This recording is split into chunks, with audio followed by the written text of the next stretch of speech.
radio for the masses. Headline edition, July 8, 1947. The Army Air Forces has announced that a flying disc has been found and is now in the possession of the Army. If the game is rigged, change the game. Game changer.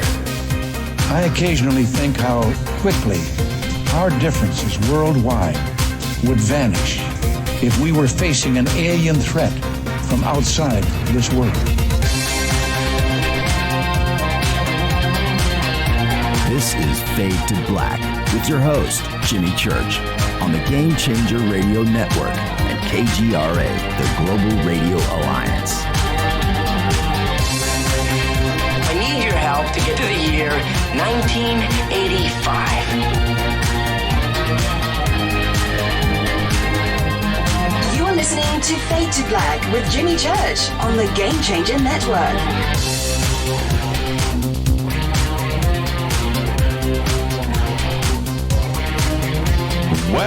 Well, good evening. Fade to Black. Bespoke radio. For the masses. How you doing? It's Monday, November 5th, 2018. 312 days into the new year. Just 53 days left. We are live from a bunker somewhere in the middle of beautiful downtown Burbank, California. And I would like to welcome everybody listening all around the world, all across the United States. Hither and thither, to and fro, back and forth, up and down, east and west, north and south, far and near. This is Fade to Black for KJCR, the Game Changer Network, and KGRA, the planet. I am your host, Jimmy Church. Good evening, everybody. How you doing? Daylight savings time. Yeah. So, did we revert back?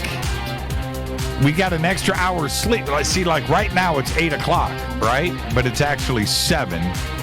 Is that why I either feel great and refreshed, or I feel like it's midnight? I don't know.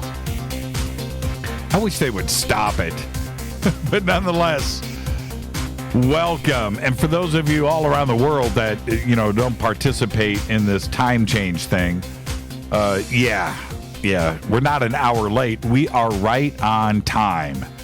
Kicking off this week, an amazing week we have here on Fade to Black tonight. Ed Nightingale is here.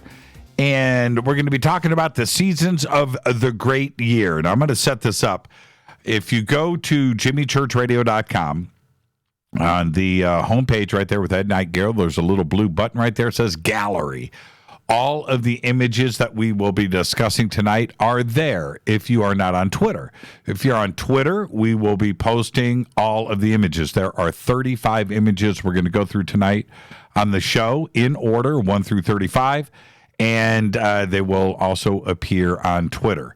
And if you're listening to this show tomorrow, either in the podcast or whatever, the on the replay, the gallery will be up at jimmychurchradio.com. And if you're watching this on YouTube tomorrow, which is today, but that will be then, not now. So if you're listening then the images will be up on the YouTube video. Okay, so there you go. 35 images. Just click on the blue gallery button over at jimmychurchradio.com. It's going to be an amazing show tonight. Ed's research and what he brings forward is just so compelling and amazing. And the last show that we did like this was one of our most popular shows that we've ever done. And we're going to reset things tonight. His research with the cosmos and what's going on up there is incredible, and how it lines up not only here with Earth, but the seasons of the great year. So that's what we're going to do tonight. Tomorrow night, David Wilcock is back. He will be with us tomorrow night, and he is starring in the new film Above Majestic. If you haven't seen it yet, you can go and find it on all of the streaming services and popped up on Amazon for us last night. There it was. Lots of reviews. Very high rating there on Amazon and IMDb. Very cool. We got the advance media copy of the film 2 weeks ago and watched it. It's a great film. It's a great documentary. And if you follow ufology and the secret space program and all of that stuff, if you follow it, there is a ton of new information here that is presented in the documentary. So it's well worth the viewing. Plus, it's the graphics and the presentation and the editing are all top notch. So that'll be tomorrow night. David Wilcock is here above Majestic. Wednesday night, Randall Carlson. That's right. It is, I'm calling it The Interview. There is a lot of stuff going on right now in Randall's world, as well as Ed Nightingale's. And Graham Hancock's new book is out, Before America. America Before America. And if you haven't checked that out, it is has officially been released, and you can go and check that out. And of course, Randall has been working with Graham on all of this research. And not that we're going to discuss the book, we're going to discuss parts of it, and of course his contributions on Wednesday. Graham will be with us in the near future to discuss the new book, but that'll be on Wednesday night, Randall. And what an amazing week. And of course, Thursday night is Fader night. Okay, now on stellar.com, you can go and follow us over there and send me a friend request. And if you do have a profile picture, I will actually accept it. And you can do that over at onstellar.com. Twitter is at JChurchRadio. Very simple. Facebook, we have our radio page over there. My personal page is locked up, but you can go and like our Facebook page. And, of course, YouTube. Right there, you can subscribe. Everything is over at JimmyChurchRadio.com. All right, there you go. Now to hang out in the sandbox on Twitter, hashtag F2B. Hashtag F2B on Twitter. And any questions or comments during the show tonight or any other night, hashtag F2BQ. You can also email throughout the show. I always try to get to as many as I can, and that email is jimmy@jimmychurchradio.com. All right. Breaking news. Yeah. Well, tomorrow is the midterm elections. That's right. I don't know if you've heard the news, but that's going to take place tomorrow, November 6th, Tuesday. And the good news is that no matter what happens, we'll get to stop hearing about it. That's the good news. And we're going to move on to the next crazy news cycle. And that's my guarantee for Wednesday. Okay, so that's going down tomorrow, the midterms, and it's and we have Wilcock on the show tomorrow night. So there you go, midterms tomorrow and Wilcock all in the same exciting evening. Now, Oumuamua, right, the first interstellar object ever spotted in our system is, they say that it's a metallic or rocky object, approximately 400 meters long, 1,312 feet in length, 40 meters wide, 131 feet. But a new study from the Harvard-Smithsonian Center for Astrophysics says it could be something crazy. It could be a light sail of artificial origin sent from another civilization. The study, which was posted online earlier this month, suggests that its strange excess acceleration could be artificial in nature, as it has been implied that it's not an active comet. They even theorize that it may be a fully operational probe sent intentionally to Earth vicinity by an alien civilization. The paper was written by postdoctoral researcher Smul Bialy and Professor Abraham Loeb, the director at the CFA's Institute for Theory and Computation. Now, the you can go and read their full report. That's the first thing. The second, to have this head out into all of the news outlets and implying this is pretty strange. It's pretty bizarre. It's pretty strong, right? But the other thing is look at its orbit. And what I don't understand, and this is what is crazy, how it entered our solar system and then exited, and how many years does it take us to get something out to Saturn or Jupiter, right? We have barely explored Uranus or Neptune, barely. You know, they're so far out there. It takes so long. Pluto, right? It just takes forever. And this thing just came and went. And I find that pretty heavy. And to have this article come out stating this kind of stuff, it's pretty strong. It is very strong. Now, you can subscribe to our podcast for just $2 per month. Just go to jimmychurchradio.com and click on the podcast banner. You can also become a Fadernaut over in our membership section of our site. Very simple. You can get whatever you'd like. You can get commercial-free downloadable archives, right? MP3s that you can play anywhere. You get a personal email to me, which is cool.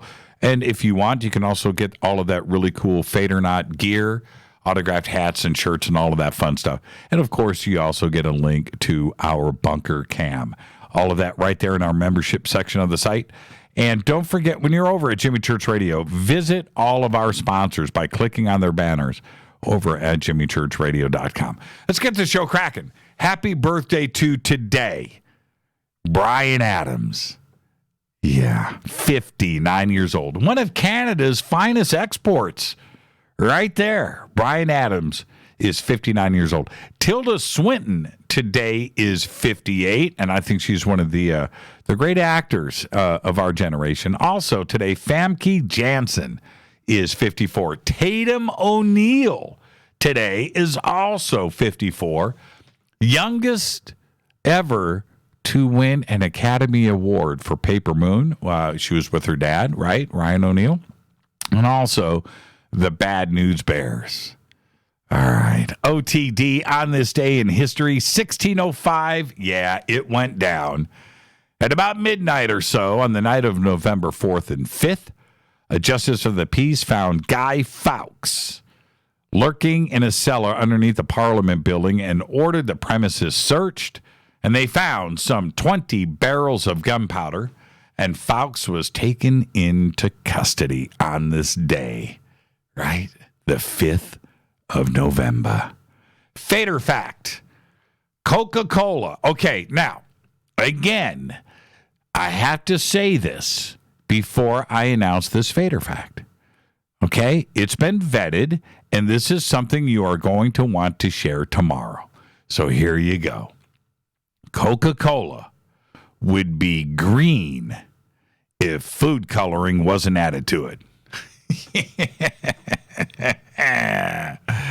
And that is your Fader fact. Okay.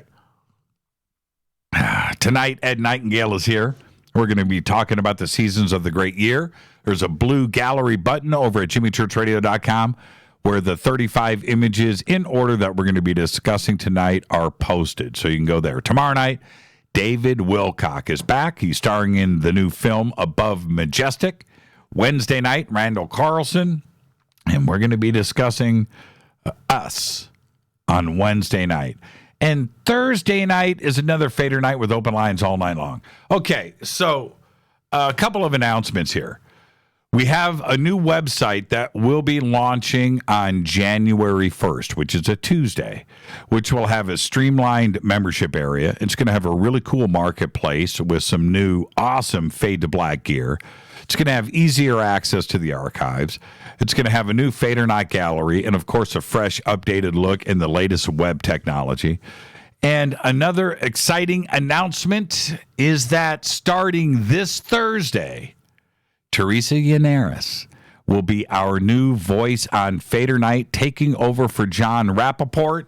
And here with us tonight is Teresa Yanaros, and I want to say welcome to the team. Teresa, how you doing? I'm doing great, Jimmy. How are you? Glad to be here. Excited? I am so excited. We're going to have some fun on Thursdays. Yes, we are. Now, John Rappaport, right? Big time journalist, well respected. We loved having him here over the last couple of years. You're not intimidated by that, are you? There are some pretty big shoes to fill, but we got to carry on with no more fake news. It was a great era. Now it's time to do some more news. We're going to keep doing news, but we're going to do it in a new way. Absolutely. And welcome to the team. And one of the things about Fade to Black that we have always done here is bringing the community together and expanding out and getting all sides of the community drawn into this show. And I couldn't think of a better person to come in and do just that. And now you've been featured on Fade to Black and Coast to Coast with me over the last couple of years. And one of the things that I appreciate about you is your generation and your communication to that generation through any means possible and every platform and taking advantage of technology. And that's what we do here. And that's, I can't think of a better time and place for you to be here for your generation. So I want to thank you for that. Thank you very much. Yeah, media has become so multifaceted that we're really stepping into a new era. It's not really a newsroom anymore. When we get into radio, we get into video, we're expanding across so many different arenas of thought. And it's just so much fun to be online with you guys and be able to pool our energy together and get closer to what the truth actually is through not just assessing mainstream media, but also alternative media outlets. And what are you going to be covering? I know that we're giving you a blank slate, just like we did with John. And this is for you to take and run with. But current events, what are you going to be doing there? Yeah, so for current events, I want to cover the latest news stories. I want to provide refreshing analysis and high-level uplifting perspectives. And how are you going to approach that? What do you when you look at news stories? You can't cover everything, but what are you going to use for a set of eyes to choose to cover? Yeah, what's so important for me is finding things that you can relate back to your own life. So when I'm looking at news and things that I'm going to want to bring up on the show, it's going to be stuff that you can actually take back into your own life, get a nugget of wisdom out of that, and use that practically. So, there's a lot of news out there. We know this. There are so many different places where you can go find news. So I'm going to be scrubbing the news. I'm going to be looking at all different kinds of sites to really try to hone in on some of the latest content that is refreshing and exciting and interesting. So John Ledford just tweeted, are we going to do Cards Against Humanity on Thursday nights? Oh, my goodness. I still have PTSD from that. Man. That is footage that can't be leaked. But yeah, exactly. And then we have, and for me, I always enjoy discussing pop culture. I love music and entertainment and movies. By the way, Rita and I went to go see Bohemian Rhapsody this weekend. Have you seen it yet? I saw it with my mom last weekend. It was incredible. Insanely great, wasn't it? It was so good. Yes, the music's great, and there was actually some music in there that I hadn't heard. I need to go back and brush up on my Queen. There was a track. You know what? You're right about that. There was one track that they played that I had to go back and go, wait a minute, I haven't heard that in years. So yeah, you're right. You're right. They didn't play. They played all the hits, but it went beyond that. But anyway, so yeah, we can discuss that. And are you going to jump into entertainment and media? Absolutely. Yeah, we're going to cover a lot of pop culture. You know me, I like to break down music videos, so I'm definitely going to bring in some of that content, fashion, film, technology, entertainment media. It's going to be expansive, really whatever is the latest, because there's all different kinds of stuff that's going to be happening all the time. So I'm going to be pulling from all those different categories. So depending on what's happening, that's what that pop culture section is going to look like. Now, you represent your generation, and I have fully recognized the intelligence of your generation and how they seem to be fully upright. But for you, and I'm talking about just connected, they know what's going on. For you, I see that as a bit more of a challenge because you have to take them to another level where they are already at. How are you going to do that? So you do that by actually pulling the community together. That's something that I've been doing through Divine Frequency, something you've been doing through Fade to Black. It's really not like we're islands here. We're a community. We're working together. So a section that I really am excited about for this segment is going to be the section about the community. So I'm going to be inviting everyone to join me for conversation and collaboration. And every week there are going to be different opportunities for people to share their content. I have a new email address for this. So I'll be asking certain things of people. They can send in their submissions, articles that they're interested in hearing me cover, different things that they just want to talk about. So the email address is ontheairwavesradio@gmail.com. And now this is another point that I really want to stress is that there is so much breaking right now in our community on the fields of science, of course, with consciousness, how technology and the internet and science and us and parallel worlds and disclosure are all busting out right now at the same time. How do you intend to tackle all of that? Well, I'm just going to mermaid through it, my friend, like I always do. I'm just going to pick what I think will be interesting. And what I'm excited is that this is a weekly show, so we're going to get plenty of time to see what's interesting to people and just expand it out. So it's going to be one of those things where we've got, 25, 30 minutes on Thursdays, and I'm going to be covering a whole lot of different kinds of content. And then I'll just be asking for feedback so we can really hone in on what it is that as a community we find interesting, and we can just keep getting better and better and more refined. I want to talk about you for a second. You went to college, journalism, graduated, and other multimedia studies for you. Are you accomplishing what you set out to do with your education? Absolutely. Yeah, definitely.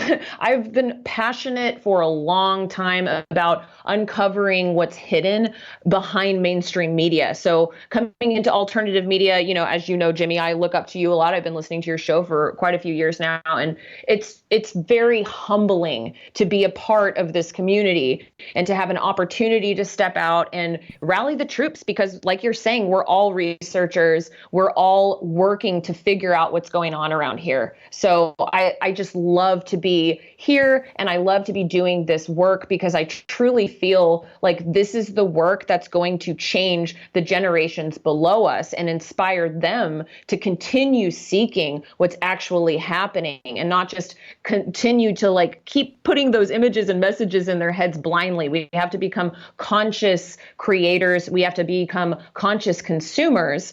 And the more we assess what's going on and looking at different multimedia facets, it's going to help us as a collective to do this. When we talk about things like fake news, and it has now been used, those words, almost like a weapon, and used to dismiss what may be true. And also now things that are fake are being called real. And fake news is now become a part of popular culture. How do we start to combat that with our audience? Well, like I said, it's a community. It's a community thing where we've got to pull all of our research together. That's what's so fun about this community, is that you have people that are experts in different arenas. And so when you're tackling some kind of concept, some kind of thing that's come out in the news, everybody can jump on and use their expertise and their skills. And then we break it down and we talk, we communicate, and then we ask each other questions, and then we assess that information, and then we put together what we decide is the closest to the truth, and then we continue to grow, we continue to look for answers, and that will continue to refine itself. It's a process. It's not like you look at information one time, wham, bam, thank you, man, it's done. That's not how it rolls here. It's a continual process that we have to keep an open mind in. To me, that's what journalism is. You want to keep an open mind. You have to assess the information, look for the answers, and then continue to grow. Yeah, and what I find interesting here is that when we look at Google or we look at Facebook and YouTube and the global control of the internet, how it has been used for negative means, but yet we are using those same exact tools here to project a positive thing and correct knowledge. It's like the opposite of the image of Google and what the internet has turned into and everything else, but yet we are trying to be that voice of change. And I want to thank you for that. Absolutely. Yeah, it's powerful. It's powerful what we have at our fingertips, and we have to do our due diligence in discerning how to use that. It's a responsibility that we have to take seriously, and that's what we're doing here. So now, again, thank you. This is going to kick off this Thursday. And again, just like we have done in the past with Teresa, this is hers. I'm not in any way involved. I can't wait to hear what you're going to bring. Just like everybody else, I'll be hearing it for the first time this Thursday. Welcome aboard, Teresa. Thank you so much.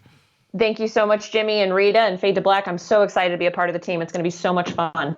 There you go, Teresa Yanaros. Thank you so much, Teresa. And also, we have set up, I'm very excited about this now. We've set up Teresa with a studio. So over the next couple of days, I get to be the mentor and get everything set up. And on Thursday, you're going to have this bright, shiny, brand new setup here. And that's going to debut, too, as well on Thursday. I'm excited about that. I am so excited. Thank you so much for this. I'm going to get it all set up. I'll send you a picture. I'll have to post that to Twitter. Yes.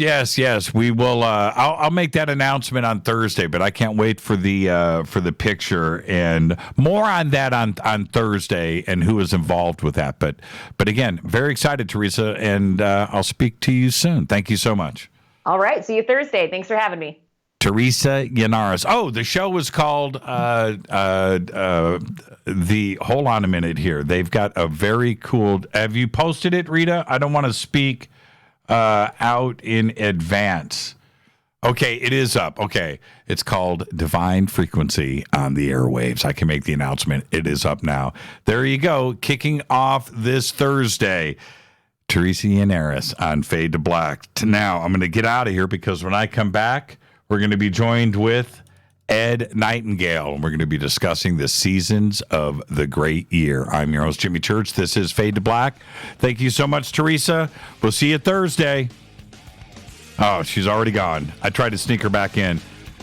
All right, there you go. Fade to Black. I am your host, Jimmy Church. Email is jimmy@jimmychurchradio.com.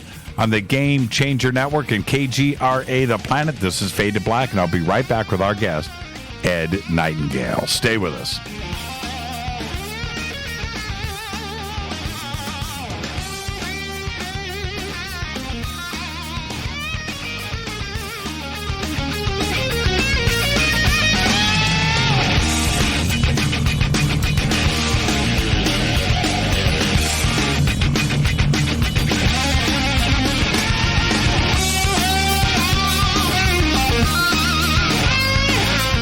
This is Nicole Church, daughter of you-know-who, and you're listening to Fade to Black on JimmyChurchRadio.com and the Game Changer Network. You're listening to Jimmy Church, Fade to Black. Fade to Black will now pause for alien identification. The station that talks the net. KGRA Radio. When you take the beans from Central America with dashes of Indonesian and African mixed in and then roast it to the dark side of Fade to Black, you create the ultimate brew of fringe. Introducing the Fade to Black blend from River Moon Coffee. Yes, River Moon's darkest customized roast was created for the love of Fade to Black. The alchemy of masterful roasting and smoking the beans is in every sip of this full-bodied, dark Java. I need my coffee dark, deep, with distinct bittersweet chocolate highlights, just like the bunker. Leaning further into the darkness of the roast is Fade to Black blend from River Moon Coffee.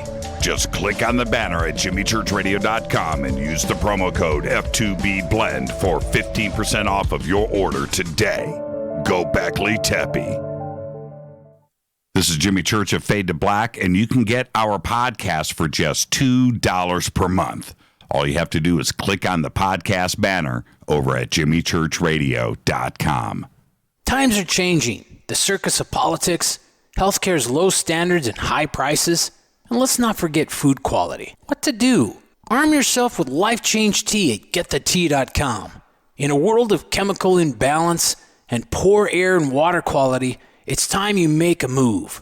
Log on to getthetea.com and stock up on organic non-GMO supplements. Don't forget the tea. Cleansing your body never felt so good. And we have a brand new tea called Takedown Tea, which helps support healthy glucose. All natural body support so you can be at your best, naturally. All you have to do is log on to getthetea.com. That's getthetea.com. We're not a fad that comes and goes. We are the real deal. Join us and armor up. Getthetea.com. That's getthetea.com. Changing America's health one tea bag at a time. 9 out of 10 geneticists agree.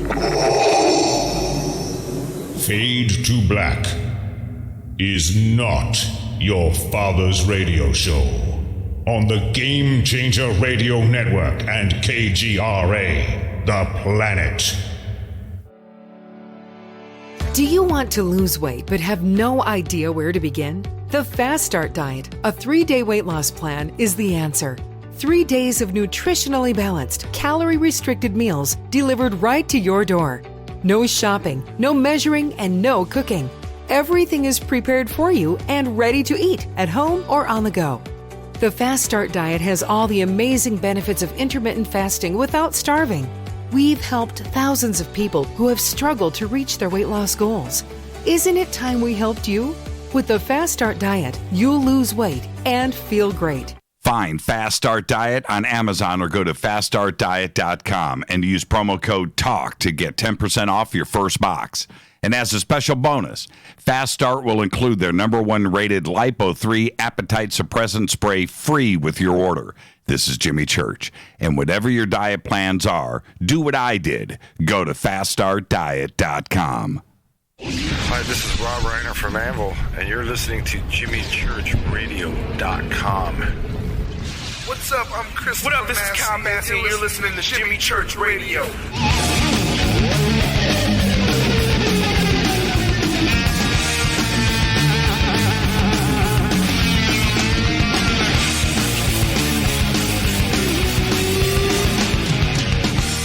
All right, welcome back. Fade to Black. I'm your host, Jimmy Church.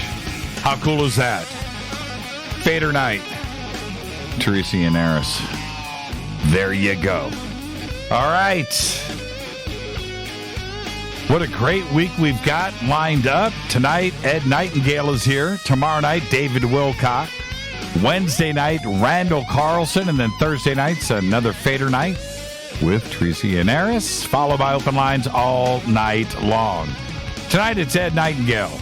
His latest book, The Giza Template, The Leo-Orion Relationship, explains those significant astronomical aspects of the Giza Plateau. Now, the Leo-Orion relationship demonstrates how the measurements of the movements of celestial bodies were precisely recorded at Giza and literally written in the stars.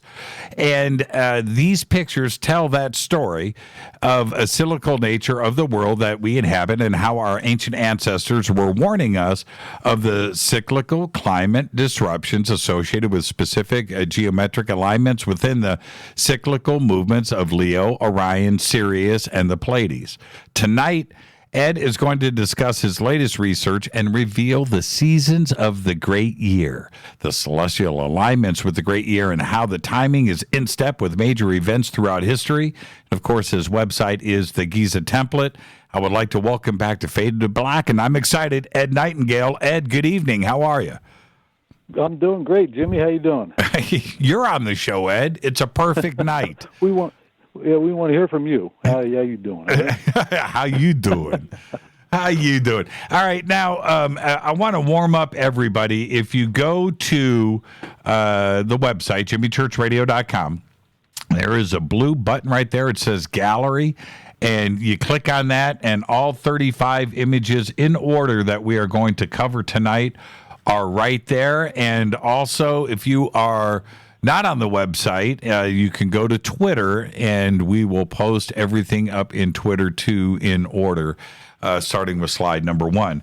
Now, Ed, as we get started, our original show that we did covering the Giza template, which was one of the most viewed and appreciated shows that we've done in many years, and that was a great, exciting show. Tonight, we're going to take things a step further, and your research is always exciting and compelling, but when we're talking about the seasons of the great year, this is taking things to another level. What are we going to present tonight? What are the seasons of the great year? Okay, well, the seasons of the great year would be the changes that occur within this great year cycle. As we can see that, like in ice core samples and data, we know that there's changes that occur every so often, and our climate changes and conditions change. And what I want to do tonight is I want to show how this template that was left at Giza explains this movement of how specific bodies are moving. And it's very similar to the thought of astrology, as when things align and energy flows between them, like the planet and the sun. When there's alignments, there's different energies that happen. Well, this is just the next step, thinking of these conditions happening in between stars, different stars, our sun, the stars that are related to our sun and where our sun was birthed from. And these are all these connections that occur, and we can see these alignments aligning with these climate changes. So I'll present pretty much that here in the series of these slides.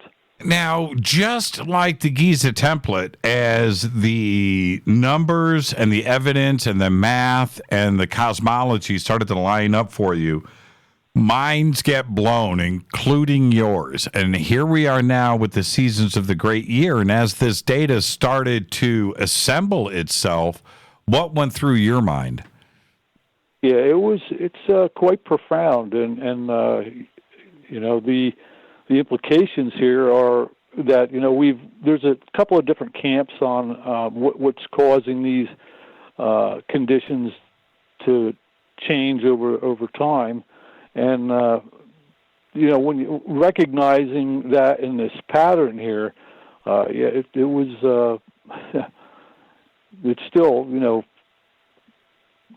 hard one to get your head around, but it looks like these two different camps, of whether they're impacts or sun-related, would actually tie together with this thinking of alignments and having an electrical nature to them.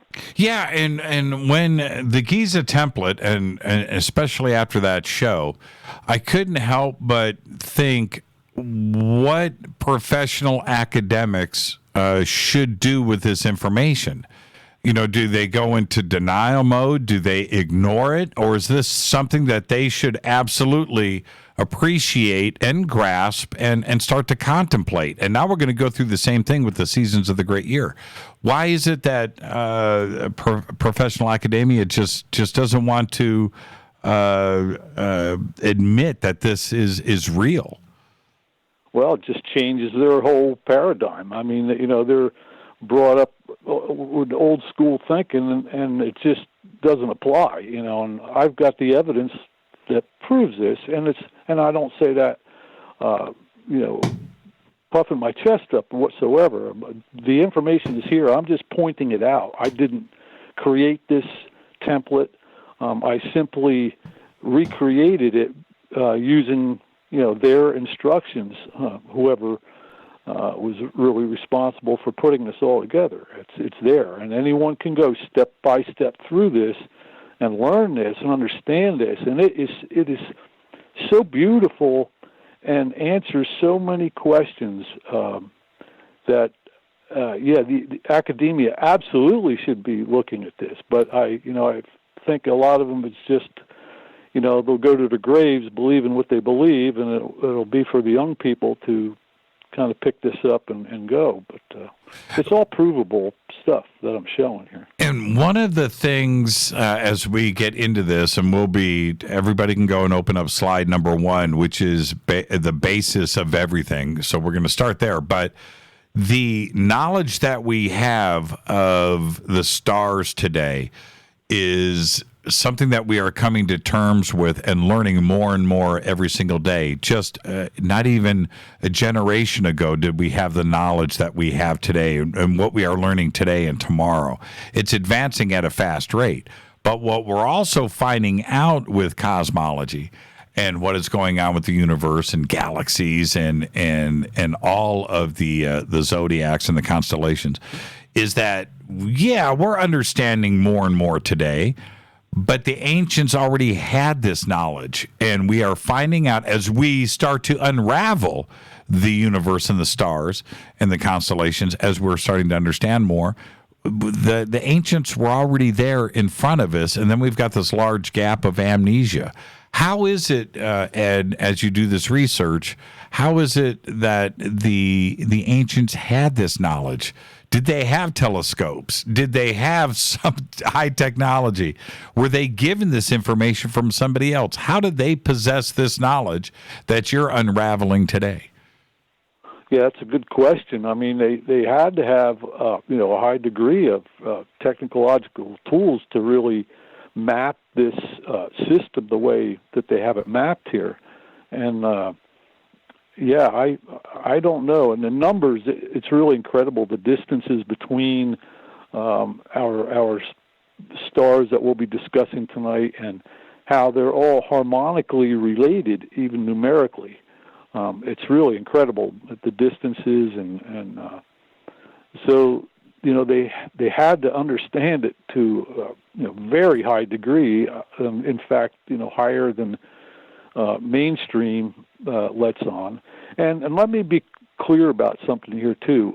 A lot of this knowledge that I've presented here is really no secret. This stuff is hidden in plain view, and we see it every day. Right. And in architecture and art and other things. So there are people who know about this and have known about it for a long time, but have kept it, for whatever reasons, kept it under wraps. Okay, well, let's get started. And what we've got first, and we'll do this all the way to the top of the hour, is we're going to lay the foundation of everything that we'll be discussing starting in the next segment. And so the foundation starts clearly at image number 1, which is the Giza Plateau. Take us through that. Yes, this is a satellite image that I used to calculate the distances between them and actually lay out this plan. So this satellite image is accurate to about 4 inches, and the size of that image right there is about 1.2 miles across. So it's a pretty large image. So 4 inches is very accurate, and it was using that image that really cracked this thing open, because the survey data that is available publicly is misleading and does not agree with the satellite image. How so? In that there's dimensions that are given, specified, especially dimensions in between the pyramids themselves, the distances that are off according to the survey data. But then upon using this accurate satellite image, it actually, the dimensions don't work with the satellite image if you take the numbers right off the survey. So here... And I propose, too, that they're off by certain dimensions, that the numbers are very specific in that they apply to the template. So it's no accident that the dimensions are different by very specific numbers. And so with this Giza satellite image, we've got everything squared up. So north, south, east, and west are here. You can see the Great Sphinx at the end of the causeway. You can see the northern side of Cairo and the Nile, and how that presents itself, or the old Nile, I should say. And you can see the Giza golf course very cleanly laid out there too as well. But this is a perfect north, south, east, west orientation, correct? Yeah. Now north would be to our right as we're looking at the image, and west would be looking straight up or ahead. Right, and you can see east is on the bottom, where, as we know, the Great Sphinx faces east. Right, and that's because we're orienting this with the direction or path of the sun, which is east to west. And we need to be very clear here, because as we go through all of this, this is how the graphics are going to overlay on this image. Right, correct. Okay, let's go to image number 2. Okay, image number 2 is the same image overlaid with, if you look at the center of what the circle, that's where, when I went with John in 1997 with John Anthony West, I went there, and I had imagined that to be the center of the design when I first had this thought. And if you stand at the center there and look due north to where it says 0 degrees, and if you were to turn counterclockwise 259.20 degrees, you would be looking right straight at the head of the Sphinx. Right. Directly over top of the head of the Sphinx. And then you can see also in the image where there's the green spiral in there, and the diagonal that's created in that golden rectangle there intersects that 259.2 degrees directly in the head of the Sphinx, where there's a hole actually in the head of the Sphinx. So that's the basic idea of how this template lays out. This is the square and the circle and the spiral that we'll be using, and how they use to map everything out. And in the book, I get into very detailed explanations of each one of the pyramids. We'll bypass that today, but anybody can get the book and read. Really, the foundation of all this is in the book, the Giza template. And to be clear, the Fibonacci sequence starts at the crown of the Sphinx where the hole is. Yeah. It goes right into that's the imaginary center of that spiral, yes. And when this is one of the most, because everything that you present, not only tonight but on previous broadcasts and in the book, this is one of the most fascinating aspects of all of this, is this Fibonacci sequence. And I don't know how this light bulb went off for you, but everything originates right at the center of the crown of the hole of the Sphinx, and everything that is presented after that is because of that aspect of all of this.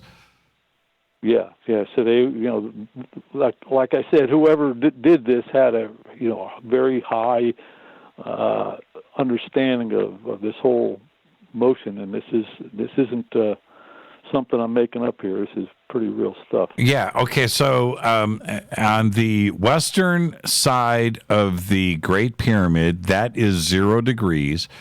And then we take off from there and bring the spiral around, and it originates at the crown of the Great Sphinx. Yep. Pretty much. Yep. Incredible. Absolutely incredible. Let's go to image number 3, where this starts to make a little more sense. Yeah, there is just a little bit better of a picture of the basic geometry that shows how the spiral fits within the square. And notice within the larger square, there's a square of 9 and a square of 8 in there in red. There's 8, and the square that occupies where the Sphinx is placed is in the 21st square from counting from the bottom right corner back. So just to note the position of that 21st square and how it falls in the center of that spiral. And why is the 21st square significant? 21 is a huge part of this whole system of measure and understanding. If you were to divide the base length of the Great Pyramid of 9,072 inches, if you were to divide that by 21, you would get 432. Got you. So anyhow, it's also, I believe, in the southern Queen's Chamber in the shaft where they found behind the door where they sent the robot up in there. There was actually some hieroglyphs in there, and according to Dr. Hawass, the number 21 was in there. Actually, 121 and 21 was in there. You just said 432. Correct. Okay, let's go back to that number. Why it got past me too fast? Why 432? Well, 432 comes out of this whole system of measure, and how this all begins in the number part of this is what's called the lambda sequence. And if we look at the 8x8 square that we got there in red, if we were to number down the left side of that a doubling system where we started at 1 at the top corner and we went 2, 4, 8, 16, 32, 64, 128, etc., right down the left side, and then we did a sequence of a tripling system over the top side of 1, 3, 9, 27, etc., across the top. And this lambda sequence is really how the whole measuring system is put together. So if you were to go down 4 units from the top left, and then go across to your right 3 units, the intersection of that diagonal there would occupy the number 432 on that coordinate. And that makes up a 3, 4, 5 Pythagorean triangle. So these numbers, those series of numbers placed within a coordinate system gives unity or kind of the same space to 2 different sets of numbers. So it takes the geometry, and it's really beautiful how the geometry and the numbers kind of work together in that manner. And well, there's another aspect to this too, because 432 is the tuning. It's a healing frequency that Michael Lee Hill has been talking about, and cymatics, but also tied to the Anunnaki, and it's an alternate tuning off of 440, which has been used for forever. But that's 432 correct. Is this new frequency that I'm starting to explore also with my guitar tuning.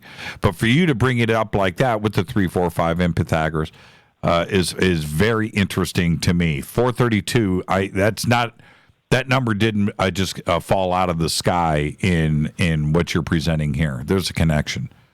Oh, no doubt. And also too, 432. If you square 432. You get 186,624, which is very close to the speed of light, right? In miles per second. Yep, and that's a number that stands out for anybody, right? yeah, and this whole beautiful system of measure, I'll tell you, this if this is understood by young people, and man, it's amazing. It's so much easier than what we're being taught, and okay, let's get through. Okay. Let's get through the rest of these basics here. Image number 4. Yes, image number 4 is that same circle Now we're dividing it by 13. This plays a role in the whole mapping thing here. And if we look, 7/13 of that circle goes right through our number 21 block there. And 7/13 of the concentric circle places it right in the center of that 21st block. But 13 will play a crucial role in the measure, especially in the astronomical aspect here. So. And then let's go to image number 5. Okay, image number 5 is those two together. Now the circle and the spiral together, and you can see how the number 13 in a division of a circle mates very well with the spiral, as you can see where those two intersect right there in that 21st square. So this is all about the relationship of a circle to a spiral. Let's go to image number 6. Okay, image number 6 is the same image shown with the lambda sequence, which I just explained, with the doubling system down the left and the tripling across the top. It gives these coordinates, allows you numerically to have coordinates. So if we look at the center of our 21st square there, the number 2592 is the sum there of 32 times 54. We're going to be coming back to 2592 quite a few times tonight, everybody. So this is, again, laying the foundation as quickly as we can. Here we go with 2592, image number 7. Okay, image number 7 is just a zoomed-in view of the 21st square where the Sphinx is located. And using the divisions that were given with the lambda sequence, we were able to determine the length that we assigned to the Sphinx, and its width and length and where it's exactly placed. And here you can see the detail of where and how that spiral rolls in around the Sphinx, and you can see where the actual intersection of the 25 or 259.2 degrees crosses the diagonal there where the Sphinx's head would be. It's incredible. And 5184 times 5 is, again, 2,920 years, 2592 with a 0, way beyond coincidence. And that is the great year. Okay, let's move to image number 8. We've got about 2 minutes before the break. Okay, so image number 8 is just a picture of the hole in the head of the Sphinx and where those two lines that we just looked at cross. Very important here. And I mentioned the crown, the hole on the top of the Sphinx a few times at the beginning of the show with Ed. And there it is right there. There's the diagonal. There's the 259.20 degrees right there. And that's the diagonal of the spiral, which is also, when you cut it into 13 slices, that's slice number 7, correct? Actually, slice number 7 would be the causeway. Oh, the causeway. This green line is the where the spiral is created within a golden rectangle, and there's a diagonal line that is in the golden rectangle. There you go. Now let's get image number 9 in, and then we'll pick up from here when we come back after the break. We've got 45 seconds. Image number 9. Okay, image number 9, we're going to be looking, we're going to view the eastern sky from the Sphinx, and we're going to do that on sunrise of December 21st, 2012, and we'll be looking at the galactic alignment that happened in 2012, and that will be our marker. This is where the clock is set. There you go. Let's take a break right here. Tonight, Seasons of the Great Year with Ed Nightingale. I'm your host, Jimmy Church. This is Fade to Black. It's going to be a great show. When we come back after the break, again, all of these images that we are discussing are over at jimmychurchradio.com. Click on the blue gallery button. If you're not on the website and you're on Twitter, everything is posted in order on Twitter as we are going through the show tonight in real time. Ed Nightingale, Fade to Black, more right after this short break. Stay with us.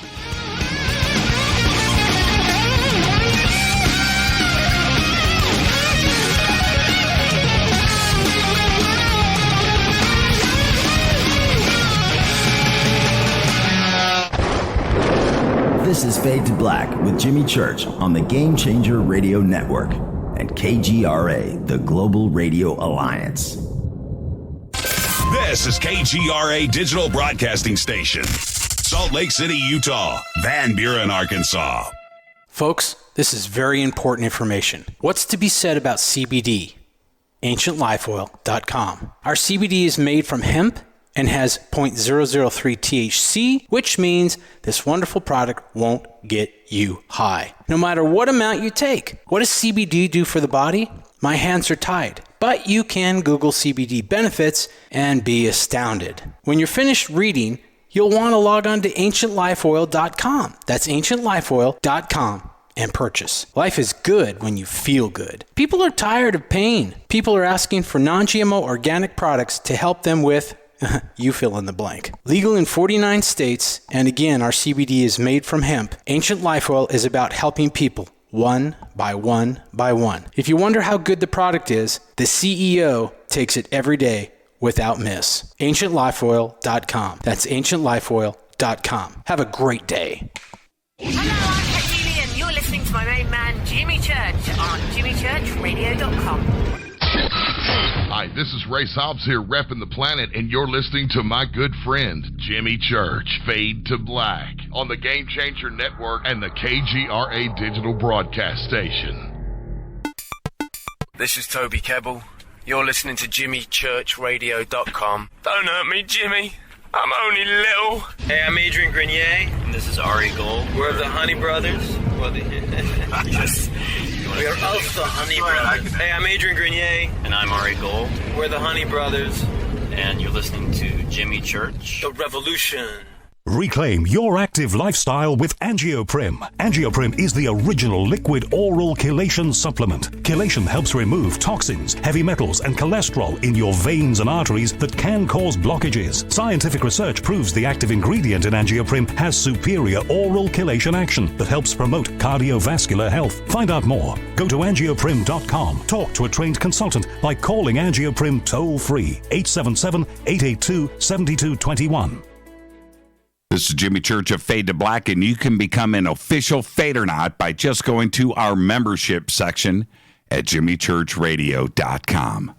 Hey, it's Grace. Can we talk about something serious for a minute? Your age. Getting old has its perks. But remember, being a few years younger, you know, your hair was thicker, you didn't have so many wrinkles, that extra weight wasn't haunting you, and you just felt better. Well, we can't turn back the clocks and go back 10 or 15 years, but you can start feeling and looking 10 or 15 years younger with Nature's Youth RSF. It's a doctor-formulated daily supplement that helps your body maintain its peak performance and fight the aging process. Imagine sleeping better, looking better, and feeling better. See how Nature's Youth RSF has helped thousands of people just like you at nature'syouth.com. nature'syouth.com. Imagine how it will feel when your family and friends are asking you what you did to look so good. Your secret will be Nature's Youth RSF. It's time to start looking better and feeling better. Learn more and order your Nature's Youth RSF at nature'syouth.com. That's nature'syouth.com. That's nature'syouth.com. Hello, this is Serena Wright Taylor from Conscious Life Expo, and you're listening to Fade to Black with Jimmy Church, who holds the Lucky Pony record for the best astrological chart since 1963. True story. This is Micah Hanks of the Gralien Report, and you're listening to Jimmy Church on Fade to Black, across the globe on the Game Changer Radio Network and the one and only KGRA Radio, The Planet.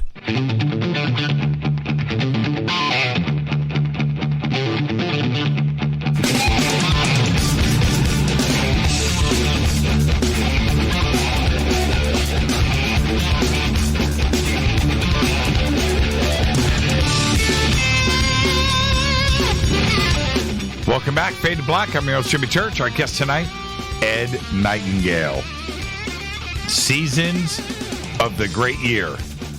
All of the images that we are discussing tonight are over at jimmychurchradio.com. Click on the blue gallery button right there underneath Ed's picture, and everything will be displayed. There are 35 images. We just went through images 1 through 9, 1 through 8, laying the foundation of everything that we are going to discuss tonight.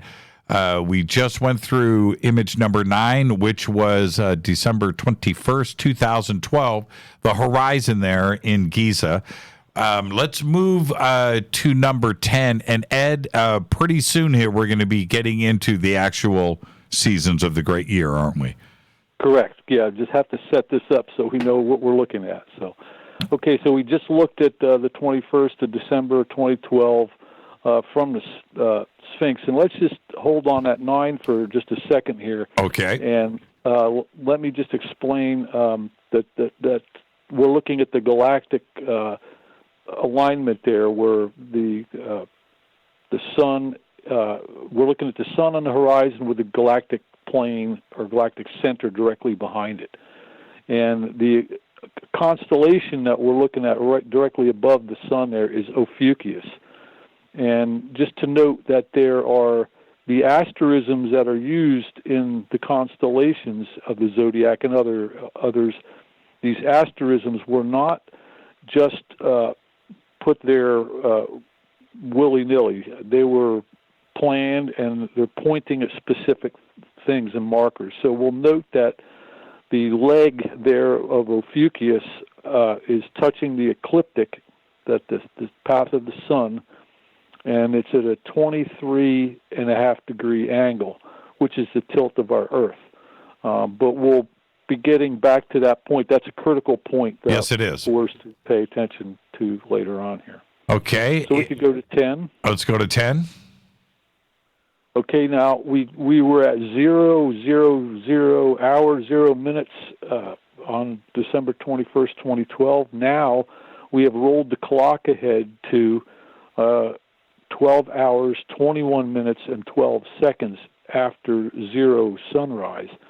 And as we realize that is a binary date, and that is actually given by an angle that makes up the causeway of the Great Pyramid.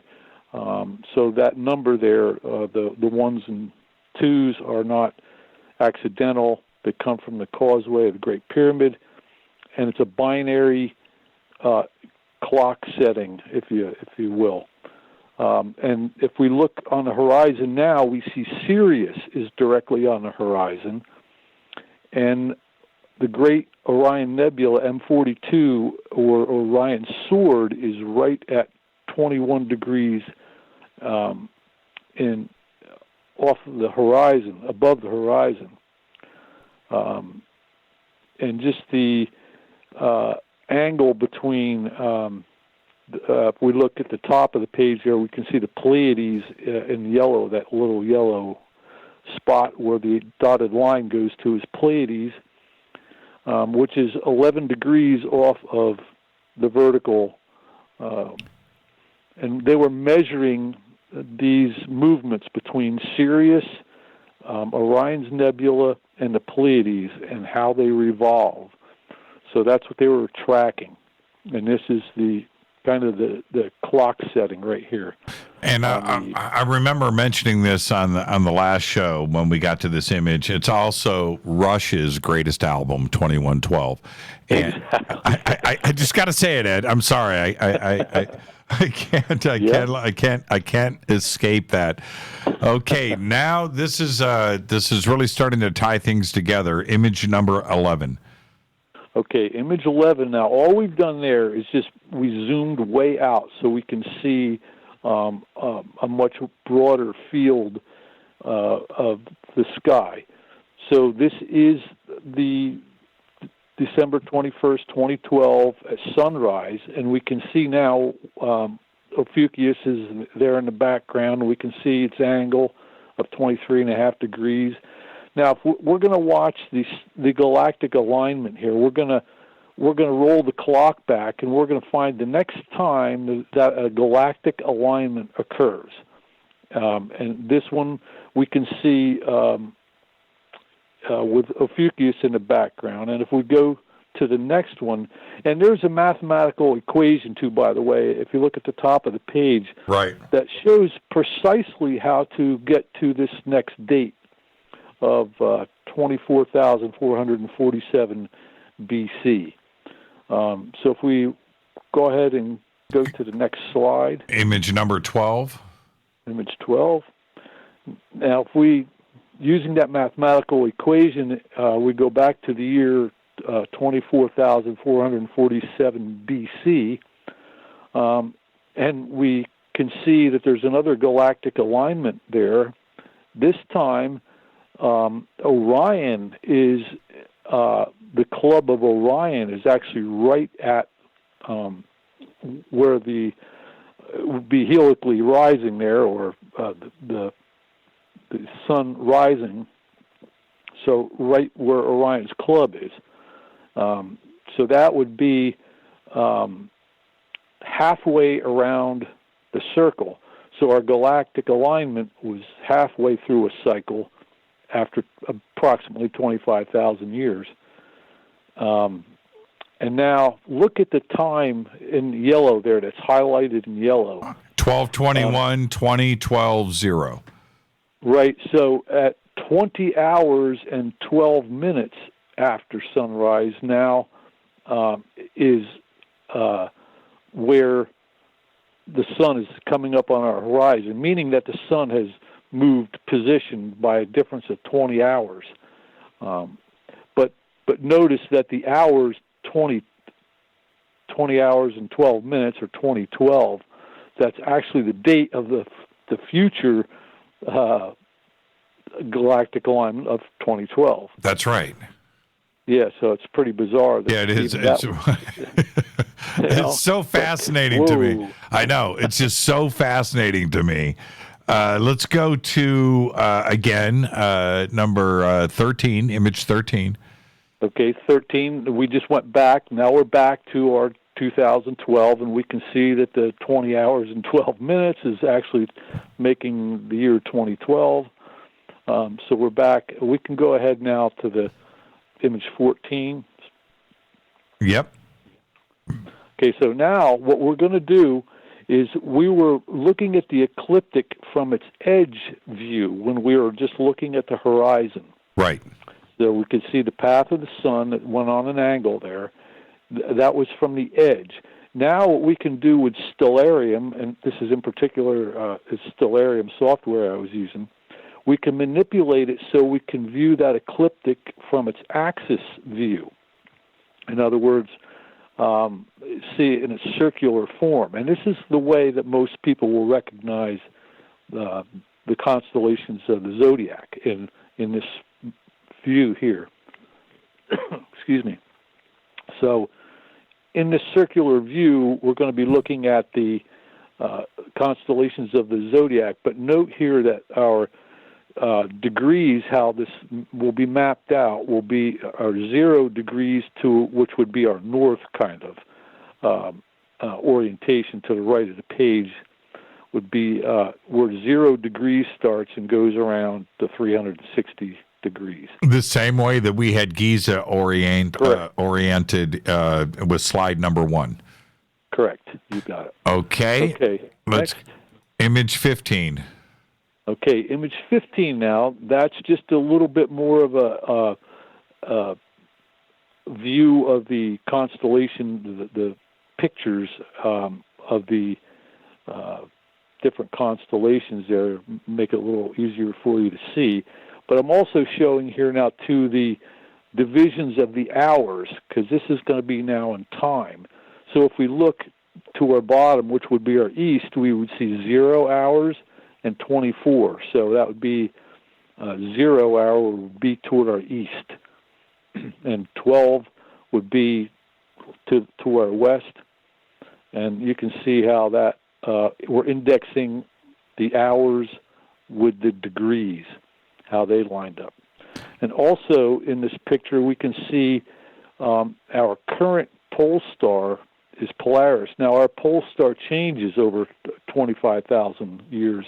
We're going to take, that's what really we're going to look at here. This is where it gets to the alignment part that I'm going to suggest could be the possible mechanisms for setting off these climatic disruptions, if you want to call them that happen periodically. There you go. And Polaris is in blue. Yes, and you can see it's right on the horizon line there. And yep. And believe it or not, Polaris is 432 light years. It's actually 431.42 or something, but we'll call it 432 light years from Earth, which is pretty amazing. Again, that 432 number coming into play. Yep. And now let's go to image number 16. Okay, let's see here. Yeah, okay, this is just a little bit of a clear image of what we were looking at there, and if we look, we can see the Big Dipper there, the Ursa Major, in particular part of the asterism being the Big Dipper.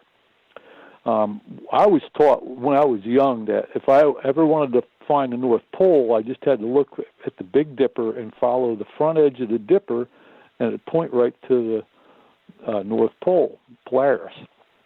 So I had known that, and I did a little experimenting here, and in this image, and it actually led to a couple of more alignments that I was not aware of. Now, if we look at the back edge of the Big Dipper and the green line, the dotted line, that points from the center of our ecliptic right to Regulus in Leo, in the constellation of Leo, the lion. And Regulus, it's no accident that the name is Regulus, because Regulus is the regulator. So they also used names that were actually describe their function of these stars. I'll tell you something fascinating. I'm going to make this really quick. When we were up at ECETI for the Soltech conference earlier this year, and we were out doing our sky watches every night, the Big Dipper, the Dipper part of the Big Dipper that you were just referring to here, inside of the cup, right? Right there were a bunch of flashing UFOs every night. And right there, and they were moving. It wasn't a stationary flashing. It would move at a diagonal.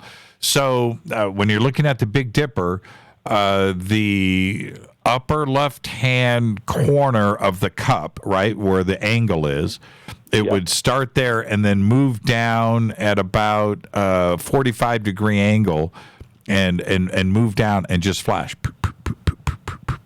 each night. And it would go on for about 30 to 45 minutes, only inside of the cup of the Big Dipper. It was fascinating. Naked eye, too. We would just sit there and watch it.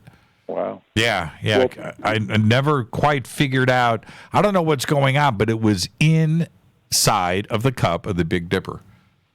Well, if you're going to point to anything that would crack this whole code as far as laying this, the initial layout of all this, the Big Dipper is the thing that you'd be wanting to point at.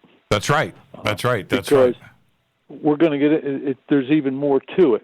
We can see, though, that the front edge points to Polaris, the back edge points to Regulus. And I also want to note here, too, that the line that points to Polaris in the front edge of the Dipper continues, and it touches up here at the top of that circle it's just a single line asterism, or two stars with an imaginary line between them. And it's called, the constellation is called the Sextant. And we all know that a sextant with a T is a measuring, an instrument to measure and, for ships. Ships, right? Navigational tool. Right. So there's that sextant will come in important just in another slide or two here, but I wanted to point that out. Also take note, we can see where Ophiuchus is and our sun. And also look here, we'll see the Pleiades is going to be right on this blue horizontal line. And that we could probably go to the next. Yeah, let's go to 17 because there you go. Yeah, there's a little more detail. So we can see that the Pleiades was actually, if we're drawing a line between the Pleiades and the pole on that blue line, is going to be a key part into indexing this on the template and how it indexes on the template. But we can also see now too that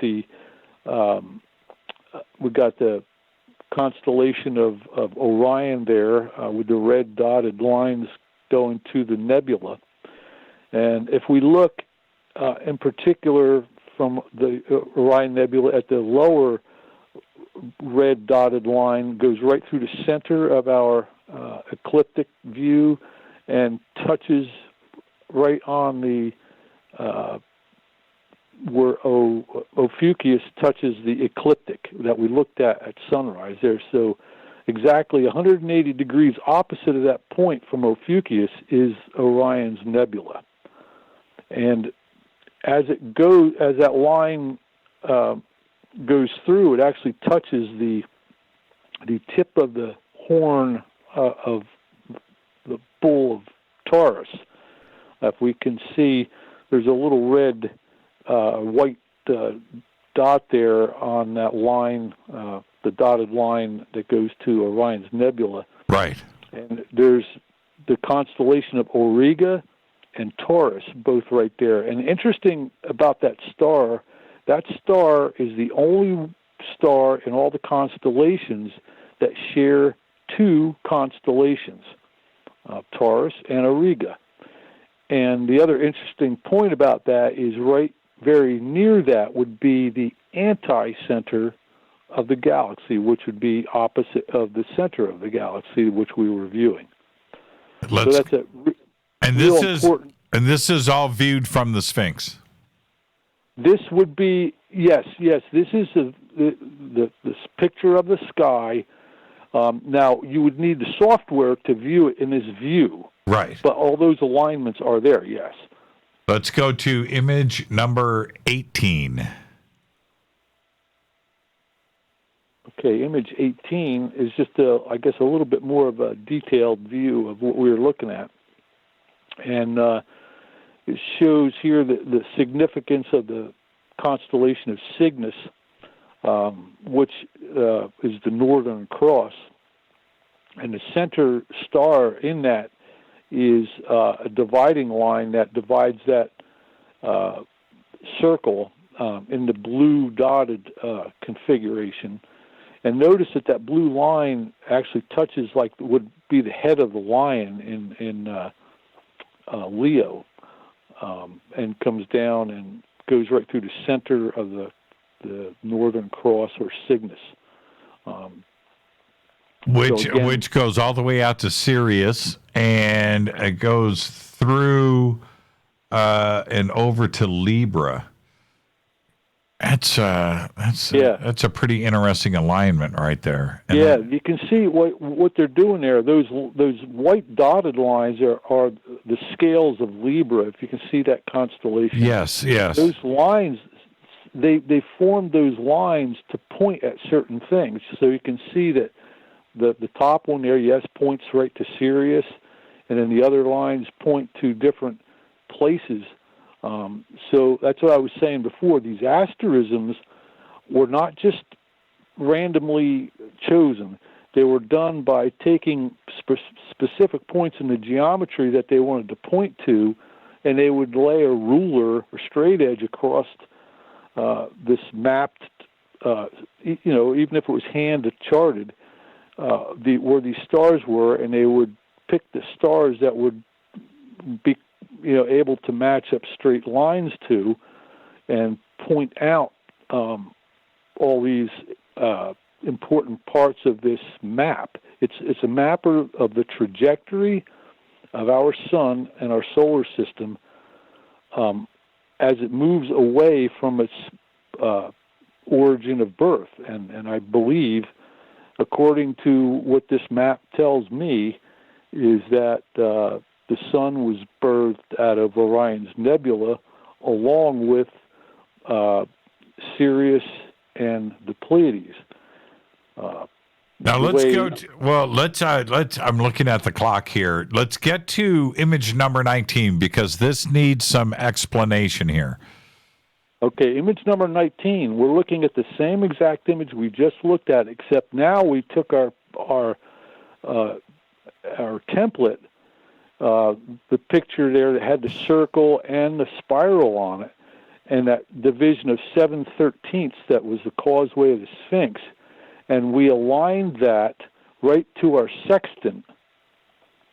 And our sextant points out the 7/13, the causeway of the Sphinx, actually, that is. So the sextant was used to set the proper placement of the template on the star chart. And if you look, you can see the blue lines there that we created using the Pleiades now are the center lines for the template. Now, and looking at this with this orientation and the lining up of this is ridiculously. It's impossible that this is coincidence. It's an impossibility. Right. You're right about that, and it is what it is, and there's not much debate about all this. It's just incredible to me. I look at it. I'm blown away, and we have to remember about the timing of allegedly when the Giza Plateau was constructed.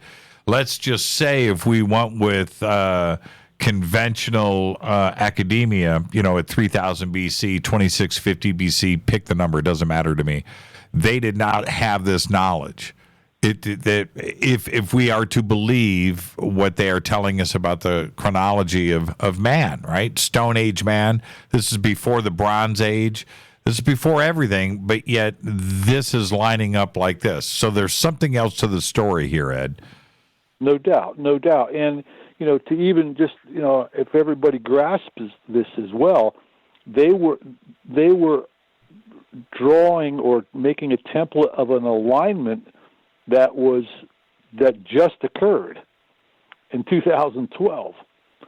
So think about that. Okay, not only did they understand the stars back then, but they knew how to map out this far into the future to make this alignment work. Right. And let's go to image number 20. We've got 2 minutes. Okay, image number 20 you on? 20. 20. Okay. There again, I think it's pretty much the same things that we were just going over, just a little bit more detail.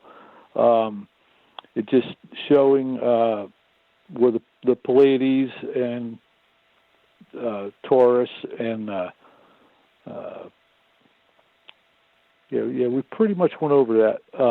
Other than just to note too that the bottom of the Big Dipper, a line drawn across the bottom of the Big Dipper, points to Orion's Nebula. Let's take a break right here. Let's squeeze it in. We'll pick up where we left off with image number 21. Tonight, it's Seasons of the Great Year with Ed Nightingale. All of the images are at jimmychurchradio.com. Click on the blue gallery button. If you're on Twitter, you can follow along with us right there in real time. This is Fade to Black. I'm your host, Jimmy Church. Stay with us. We'll be right back.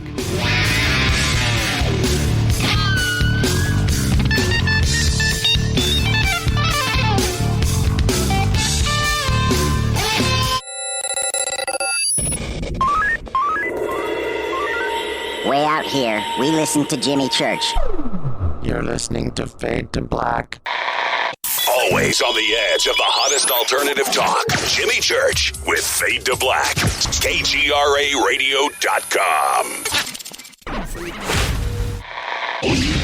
amigos, yo soy Mario Carson, el tiburón, y los invito para que escuchen a mi buen amigo Jimmy Church Radio. ¡Claro que sí!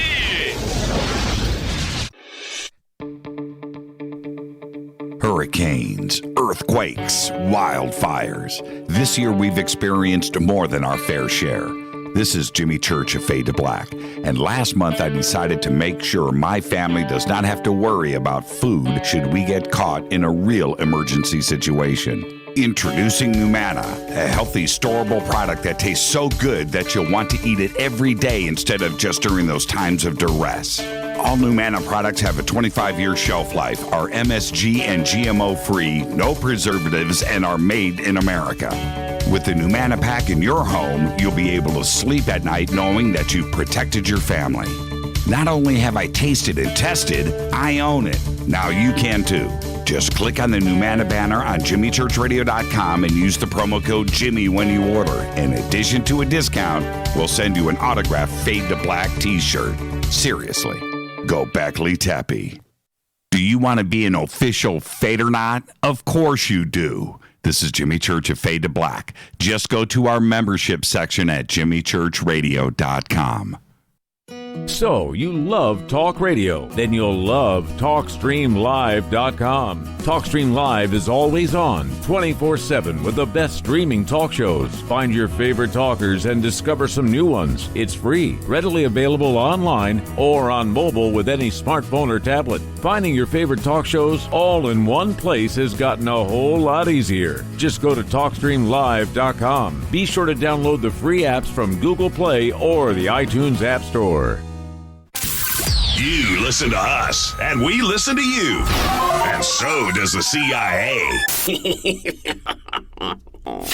KGRARadio.com. If you have hard water, the lime scale not only leaves white spots, it clogs pipes and breaks down appliances, costing you hundreds of dollars in energy and wear. Eliminate lime scale and other water issues like brown staining and bad odors with HydroCare water products, available from Wave Home Solutions. Wave's affordable water systems don't use salts or chemicals. You'll love the way your water tastes, smells, and looks. Satisfaction guaranteed. For more information, go to bestwater123.com. That's bestwater123.com.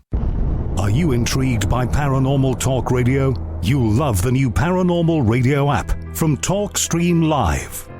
You'll find a great selection of talk shows covering UFOs, ghosts, strange phenomena, and much more. Download the paranormal radio app now and start listening to the very best in paranormal talk entertainment, including the network you're listening to right now, the Paranormal Radio app, free in Google Play and the iOS App Store. You are listening to Fade to Black with Jimmy Church on the Game Changer Network.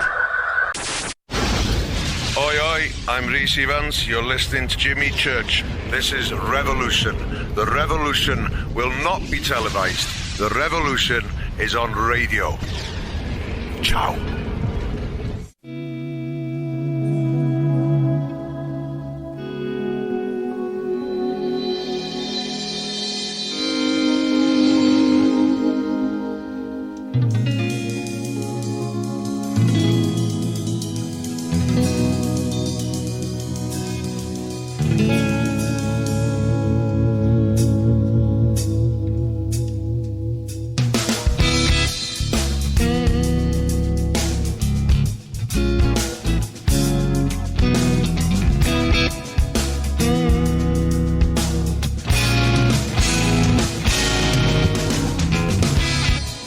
Welcome back, Fade to Black. I'm your host, Jimmy Church. Tonight, Ed Nightingale is here discussing the seasons of the great year, his latest research. We're up to image number 21.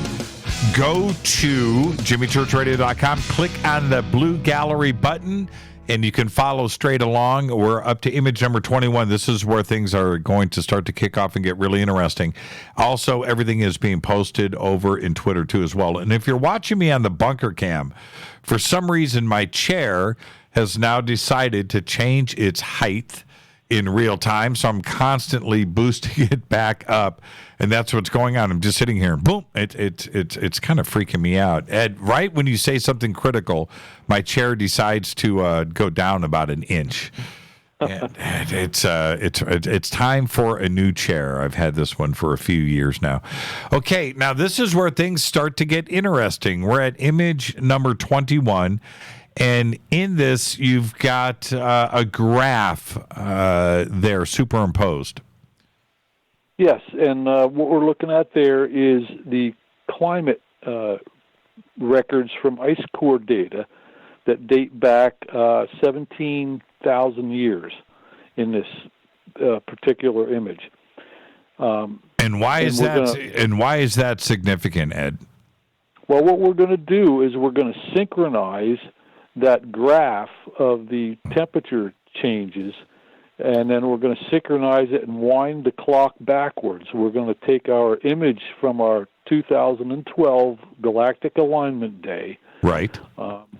And we are going to turn the clock back. We're going to go back 17,000 years, and then we're going to roll it forward just like a clock, and we're going to watch how these alignments occur, and we're going to see how they align with or not with these peaks and valleys in the climate where these drastic changes occur. So on the right side of the graph, you've got an arrow pointing and with a red line, and that is December 21st. Correct. That is present-day temperature. And I just want to make a point here, too. If we look at our present-day temperature and we follow that line all the way back, for those concerned about the global warming and because you're using too much fuel in your car or whatever, not to downplay the unnecessary waste of fossil fuels, but the temperature has varied drastically in those times, a lot warmer than it is today and much colder. So just beware of the people blaming you for causing climate change. Okay, enough of that rant. Yeah, okay. Enough of that rant. Okay, so let's go to image number 22. Well, I'll tell you what, just to go back there. Okay, go to image 22 is fine. Yeah, that'll be fine. Okay. So what we're doing there is we're drawing lines in between the center of our ecliptic to the white line would be Sirius, the red line would be to Orion's Nebula, and the blue line would be to the Pleiades. And we'll have lines that go back to our current pole star. So as we go around, now we can see I do have Polaris highlighted there in the white circle. Right. But that's no longer our pole star. But back 17,000 years before present, our pole star was right there in the Northern Cross, or Cygnus, right near Deneb. Now, and what this research is showing is what, Ed, as we go backwards? Okay, so as we can see that the stars have changed position, and our pole star, what we're going to be doing here is tracking our pole star, and that's where all the blue lines converge. The three blue lines, right, where they converge to the point, that will be where our pole star is 17,000 years before present. So we're seeing the sky as we're looking at from the Sphinx, but we're looking at it at 17,000 years before present. So the positions are different, our pole star in particular, and again, where those three blue lines converge will be our pole. So we're going to click this ahead. Right now we're on our graph for our climate chart, we're all the way to the left of it, and we're at 17,000 years before present. Which is I want everybody to understand, which is the leftmost red vertical line. Correct. And we're going to watch that as we progress through here. Now, I did this actually in a lot more detail with 1,000-year intervals, but for the sake of cutting the few slides out here. I'm just going to show you the ones that align. So what we're going to do now is we're going to turn that clock ahead, and we're going to turn it clockwise, and we'll go to the next slide number 23. Right. And we'll see now at about 14,000 years ago, we can see that there's where the Earth, Sun, and Sirius alignment occurs.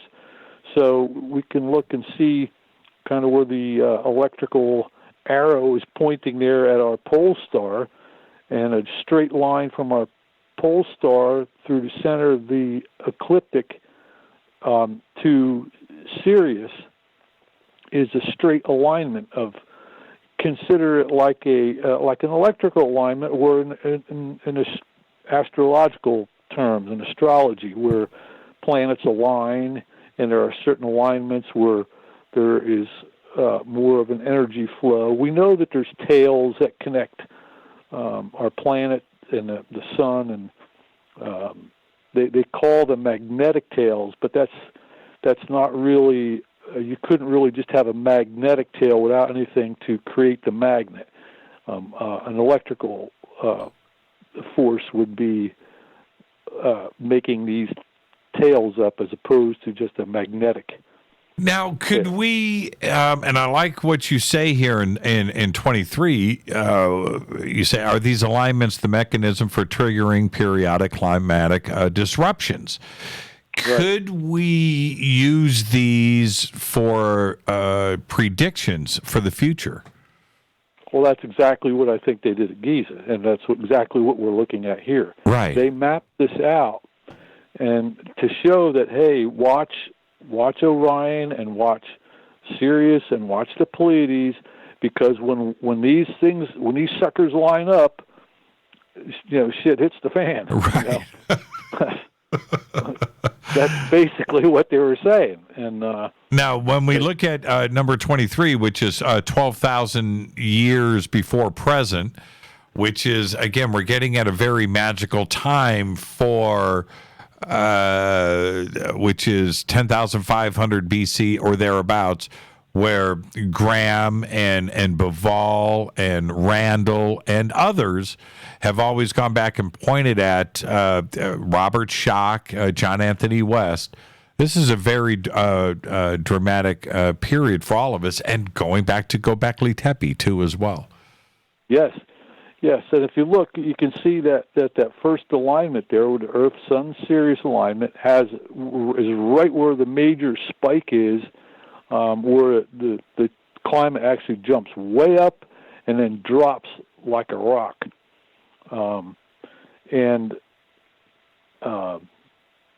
If Sirius is actually known, one of the names would be called the Scorcher. Just to get names involved with it here, it's called the Scorcher.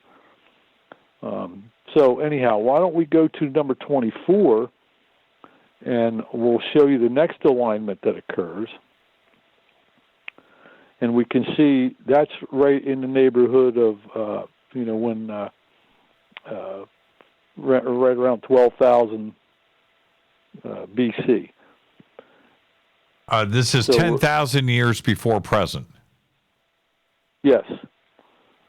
So that would be 8,000 BC. Yes. Okay. Yes. Don't. Look, I have very little brain left at the age of 55. Yeah. Okay. I'll tell you why, I got very little left. I was up at 4 o'clock this morning, so I might be a little off here. But here we go, and looking at the chart, what are we seeing here? Well, actually, this chart here on slide number 24, where that is it is 12,000 years before present, where that.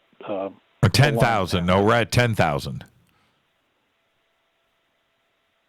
If we're on 24, we're 10,000 years before present.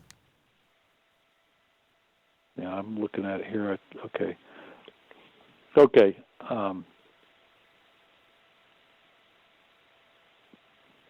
Yeah, I'm looking at something different here, maybe. Okay, I'm on number 24, 10,000 years. Okay, all right. Okay, I got you. I'm here. All right, sorry about that. That's okay. Okay, so anyhow, that is the alignment with the Earth, Sun, and Orion alignment, where that alignment occurs. Now, if we go back again and roll the clock forward again, and we see the next alignment that happens being the Earth, Sun, and Sirius alignment. And, or Sirius? No, that should be the Pleiades. I think I misrepresented it. Yeah, this should be Earth, Pleiades alignment.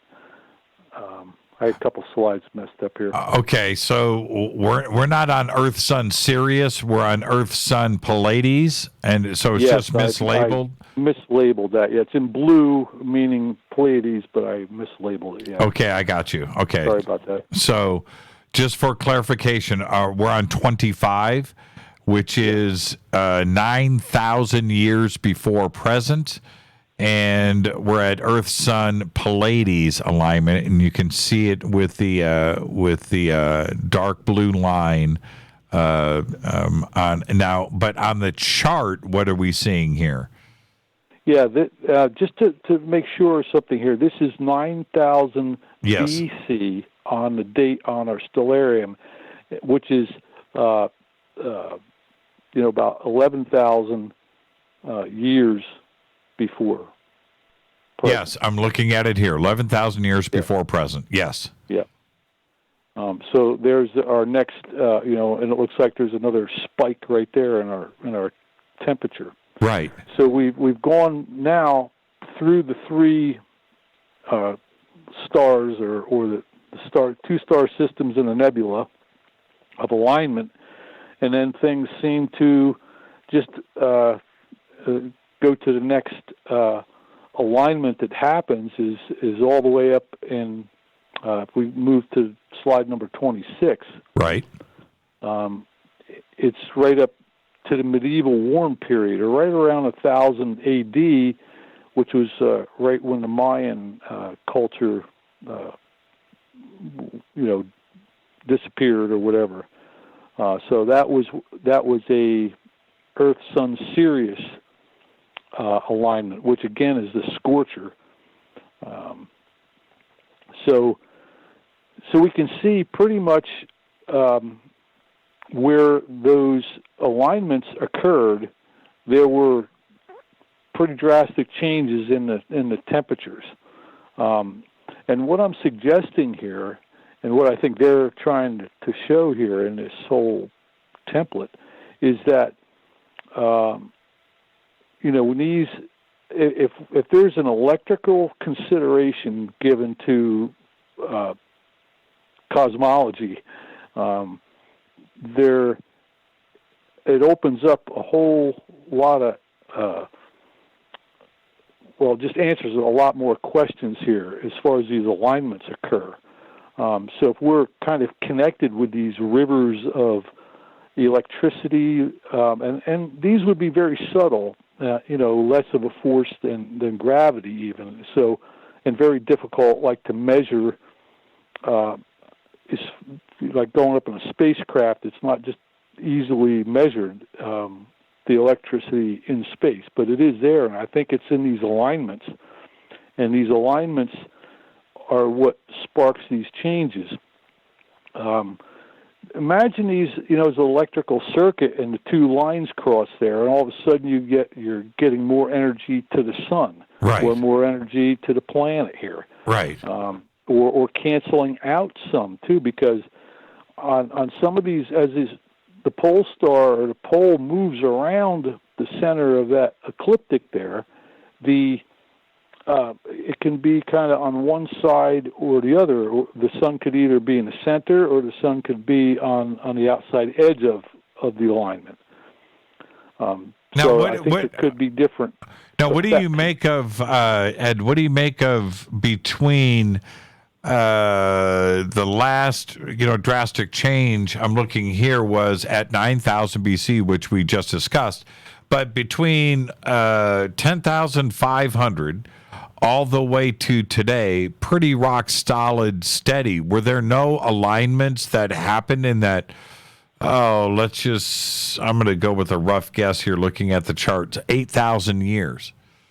That's correct. There was no alignments between our specific stars that we're looking at, and that would be the Pleiades, Sirius, and Orion, which are the three major stars that they're pointing out. And there's a lot more to this template. We went over it the last time I was on with you, and if anybody would be interested, it'd really suit them well to listen to that program we did on Giza Template 2.0. Right.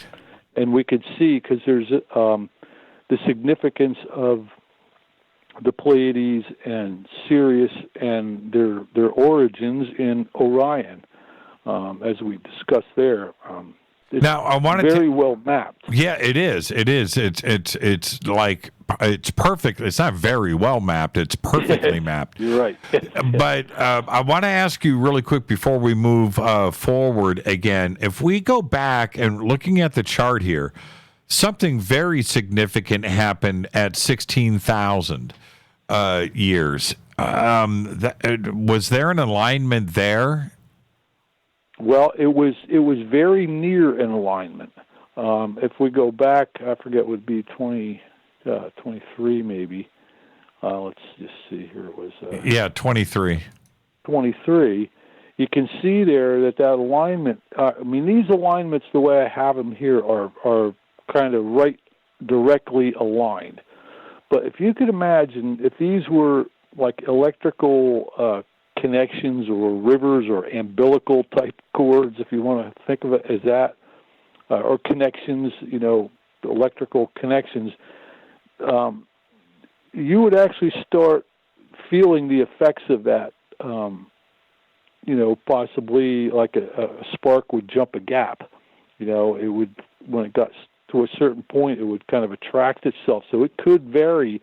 These alignments, I don't think have to be dead on before they start having an effect. And also, the way I did this, I was actually just going in 1,000-year intervals. I wasn't like dialing it in anything less than 1,000 years. Right. So if we were to do this and be a little more precise, I think it would probably hit on that maybe even a little bit better. But yeah, because that's a pretty significant dip there at 16,000. Yeah, it is. That's a pretty significant dip. Okay, let's let me look at the clock. Let's go to where were we? We're at 26, 27. Okay, 27. Okay, now we're back to the 2012 picture here, and we can see we've already passed the one alignment with Sirius. And the next one that's coming up, if we look at where our pole star is, the next one coming up is going to be an Orion Nebula connection, the Sun, our pole, and Orion Nebula. And as I ran that through I ran it forward, and it took about another 200 years to actually get that to perfectly line up in a straight line. So I was suggesting before that it looked as if these occurrences would be, just slightly, in and around that alignment. It didn't have to wait till it was exactly lined up perfectly straight in order to have its effect. So, I think we can expect that down the road. We're going to be having that alignment again, and I wouldn't doubt that that's exactly what they were pointing at. So you're saying it would be 2212, 1221. Well, according to when I ran it forward and had that alignment straight on there, it was 2212. 2212. What do you think is going to happen on 2212? I don't know. I think these things happen.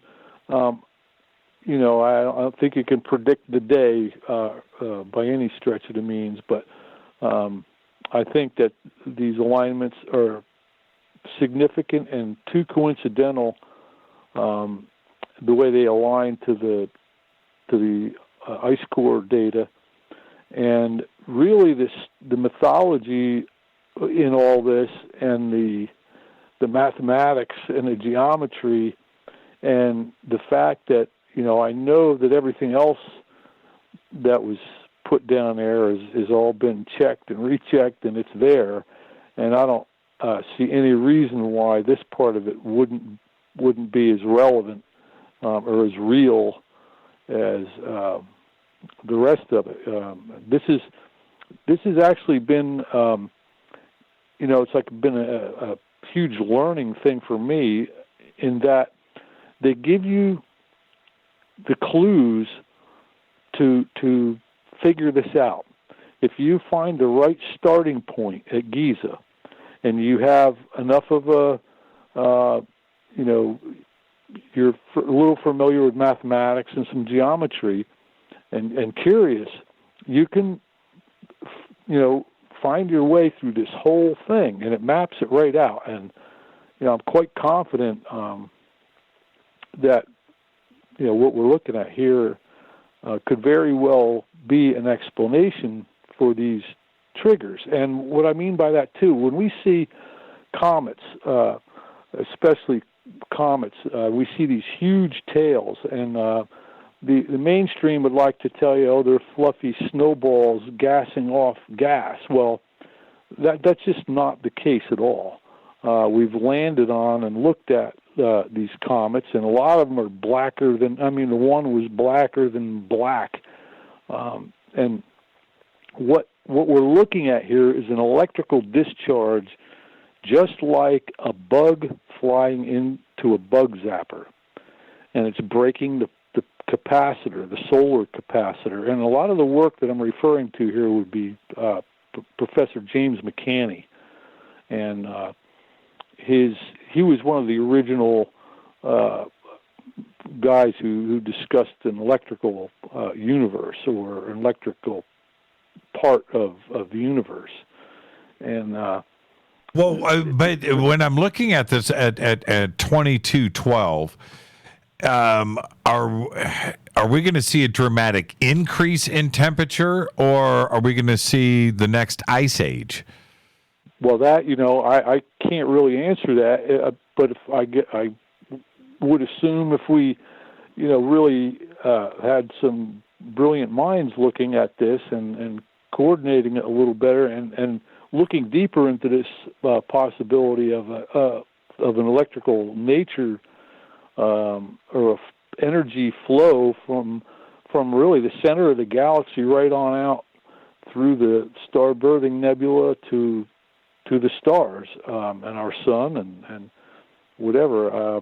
I think that would answer a lot of it, because there's kind of a couple different camps out there. One being of the cause of the Younger Dryas, or this what we're looking at here in the ice at the end of the Ice Age, right? That period. There's impact theories like the Comet group there, and Randall Carlson's work, and there's clear evidence of that. There's no doubt about that. And then we look at Robert Schoch's work and Paul LaViolette, where they're talking about either the sun having massive disruptions, and LaViolette where there's a galactic core. I think these all play into it, and they're all part and parcel of the same electrical connection, because this electrical connection would cause, if you look at comets and comet tails, there's debris in these tails. They're everything from water to hydrocarbons to rock and fluffy things. There's a lot of different elements within these comets and comet tails, and these being electrical in nature, they're actually pulling that material in toward the body. Well, let's take a break right here, and we're going to start to get to the future of this too as well. But looking each one of these points here, which are going up and down, and the Younger Dryas, and of course the end of the last ice age, where we had these dramatic spikes. Well, there's nowhere to go. I can't imagine going hotter, right? That's the thing. Yeah, I don't know. Let's hope it's cooler. We're going to get to image number 28. When we come back, our guest tonight, Ed Nightingale. This is Fade to Black. Stay with us.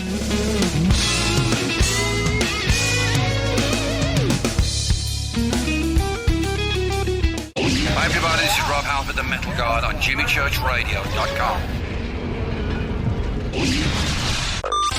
This is KGRA Digital Broadcasting Station, Salt Lake City, Utah, Van Buren, Arkansas.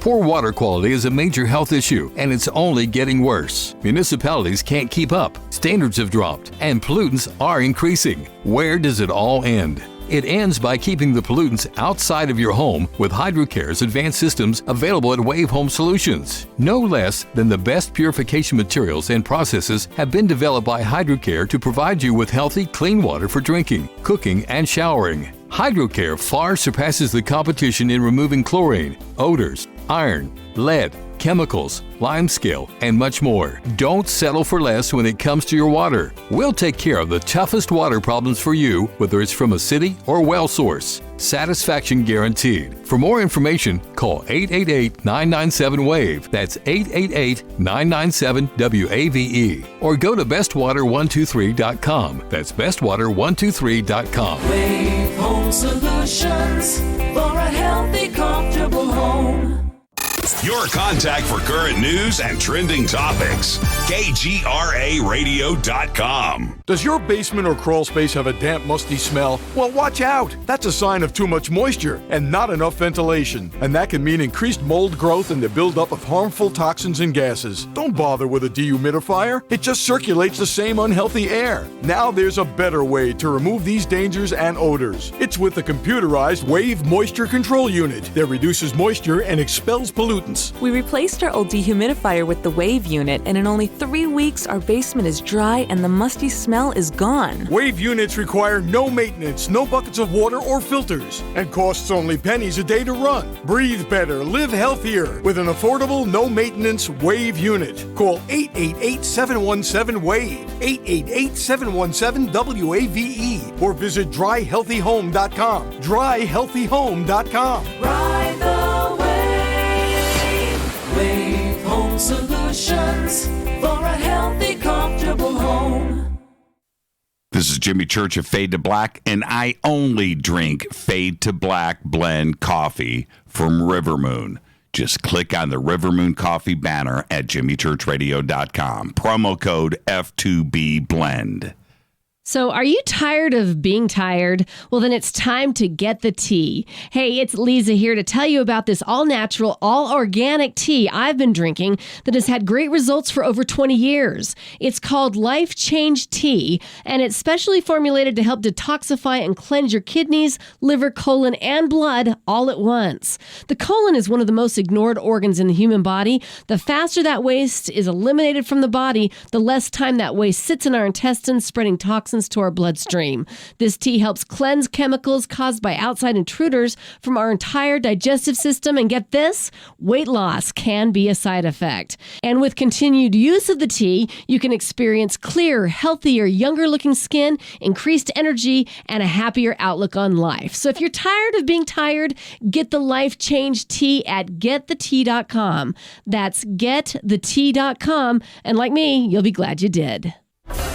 Did you know that when you're on the road with limited data or Wi-Fi available, you can still listen to every minute of Fade to Black by just calling 605-562-4482. No smartphone, app, or internet needed. It saves your data plan and no extra cost if you have unlimited minutes.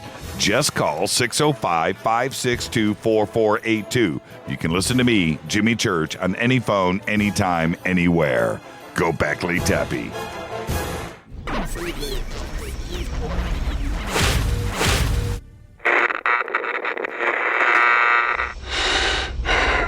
want to know a secret? I love ponies. I really love ponies. I'm serious. I couldn't stay sane without ponies to brush. Why fade to black? Because you never got that pony, damn it. This is Fade to Black with Jimmy Church on the Game Changer Radio Network and KGRA, the Global Radio Alliance.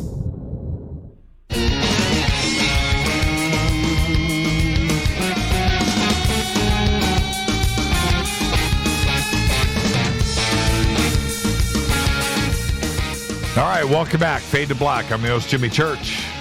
Tonight, Ed Nightingale is here. Seasons of the Great Year. Fascinating presentation and conversation.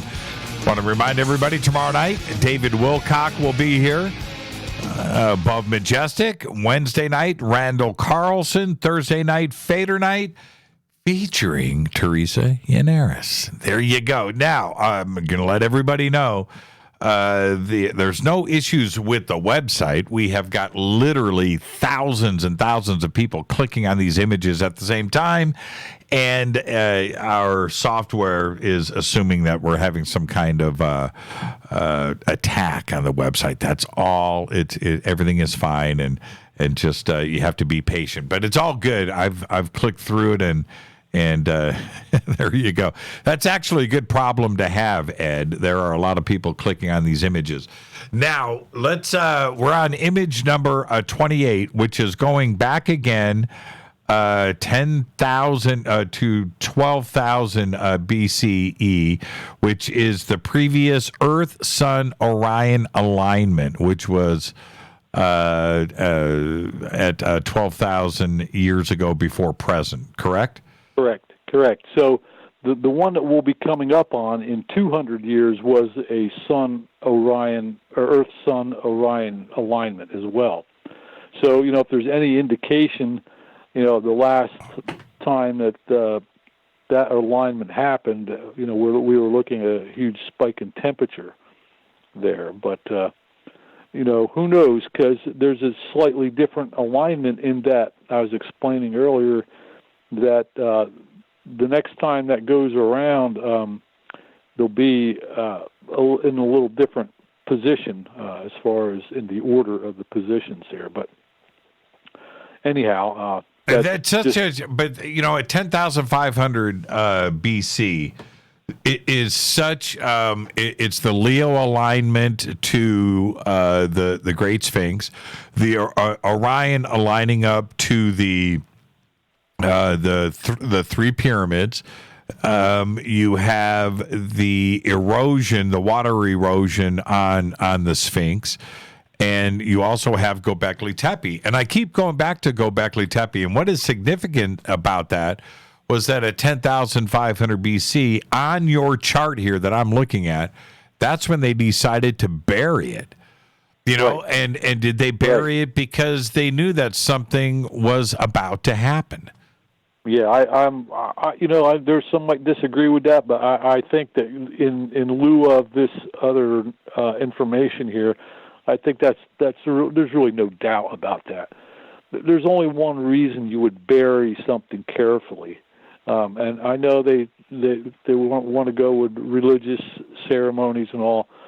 I don't always just buy that. I think there's a lot more of a practical reason that these people did things, and we need to start thinking about these things in a more practical way, not necessarily, they were worshiping gods, and that was part of it, and I get all that, but not all of it hangs on that. They were telling us a very important story. And it's in the megaliths, it's in the artwork, it's all over.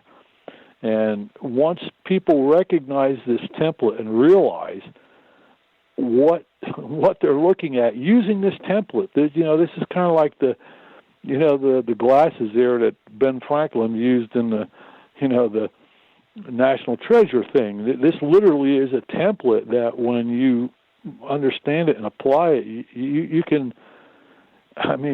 You can see, first of all, who knows about it, because it's obvious that they were copying this template. So all of a sudden they become very in your face once you understand all this. And it's significant. And no, they were preserving Gobekli Tepe at that state, 10,500 BC, for us. Yep. They knew that something catastrophic was about to go down, and they needed to say that. Gobekli Tepe was constructed over a couple of thousand years, and to have it just suddenly end with them burying it is something that we need to consider. They were preserving it for us. It's really that simple. Occam's razor there. The simplest explanation is usually the correct one, and that is the simplest explanation. Why would you go to the trouble of burying a thing? I mean, you did all that work to make these, unbelievable structures, and then to just bury it. There's only one reason you would do that, and that would be to protect it, to preserve it, so that other people would know in the future. And when you get this template at Giza, I believe it's the key to any and all of the structures around the world. That's the core information that's there. I think there was different teachers that taught it differently in different parts of the world and cultures, but essentially they're all telling the same story, is that, our sun was birthed out of Orion, and at the same time, or in the same area as the Pleiades and Sirius, were all part of a system together somehow that originated in Orion. And as we move away in this spiral trajectory, and we're spinning around, like the sun path would actually be helical, which is no accident that the word Helios is the word for sun. It explains its movement even. Now let's go. Go ahead. I'm sorry. And that just at certain points within this trajectory, as these paths cross and align, it has electrical disturbances or can make disturbances within these systems. And that's what we're seeing in the climate change. It has to be. I mean, it has to be. The odds of this aligning like this are, again, slim.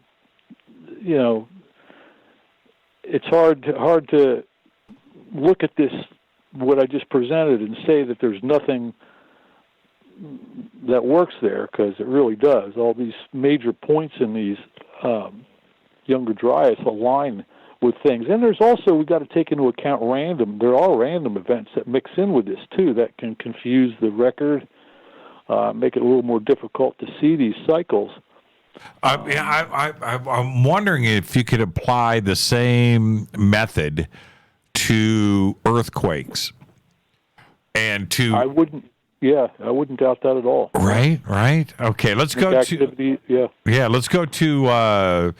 if you went to, say, the San Francisco earthquake, or what happened in 1994, the Silmar quake in 1971 or 72, whenever that was.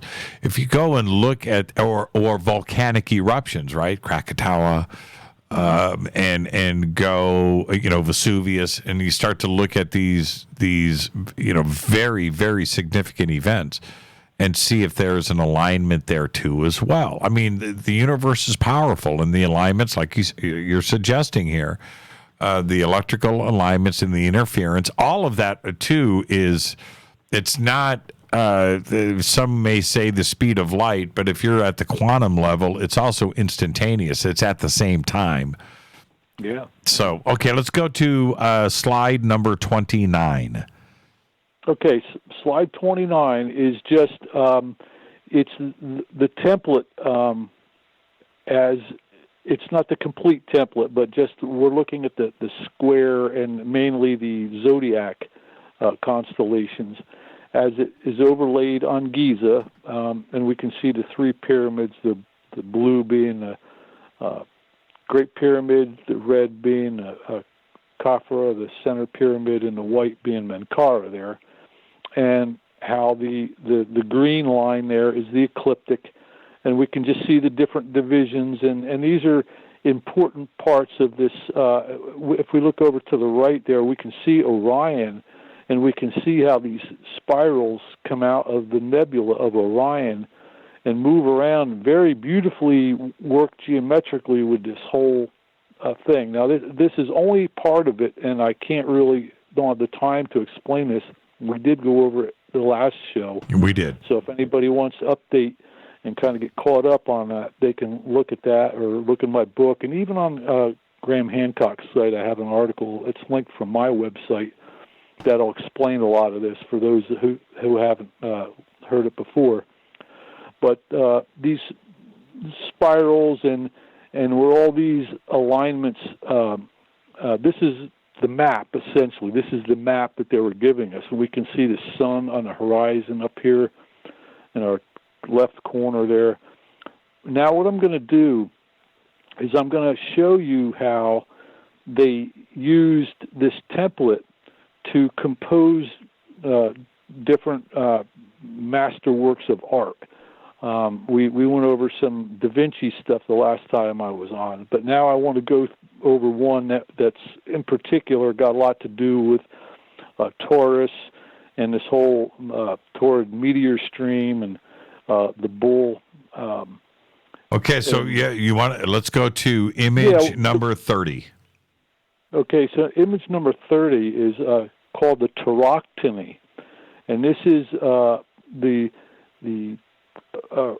cult of the Mithras cult in around 100 AD or so in first century AD in Rome, and they were a mysterious cult, very similar to Christianity in a lot of ways.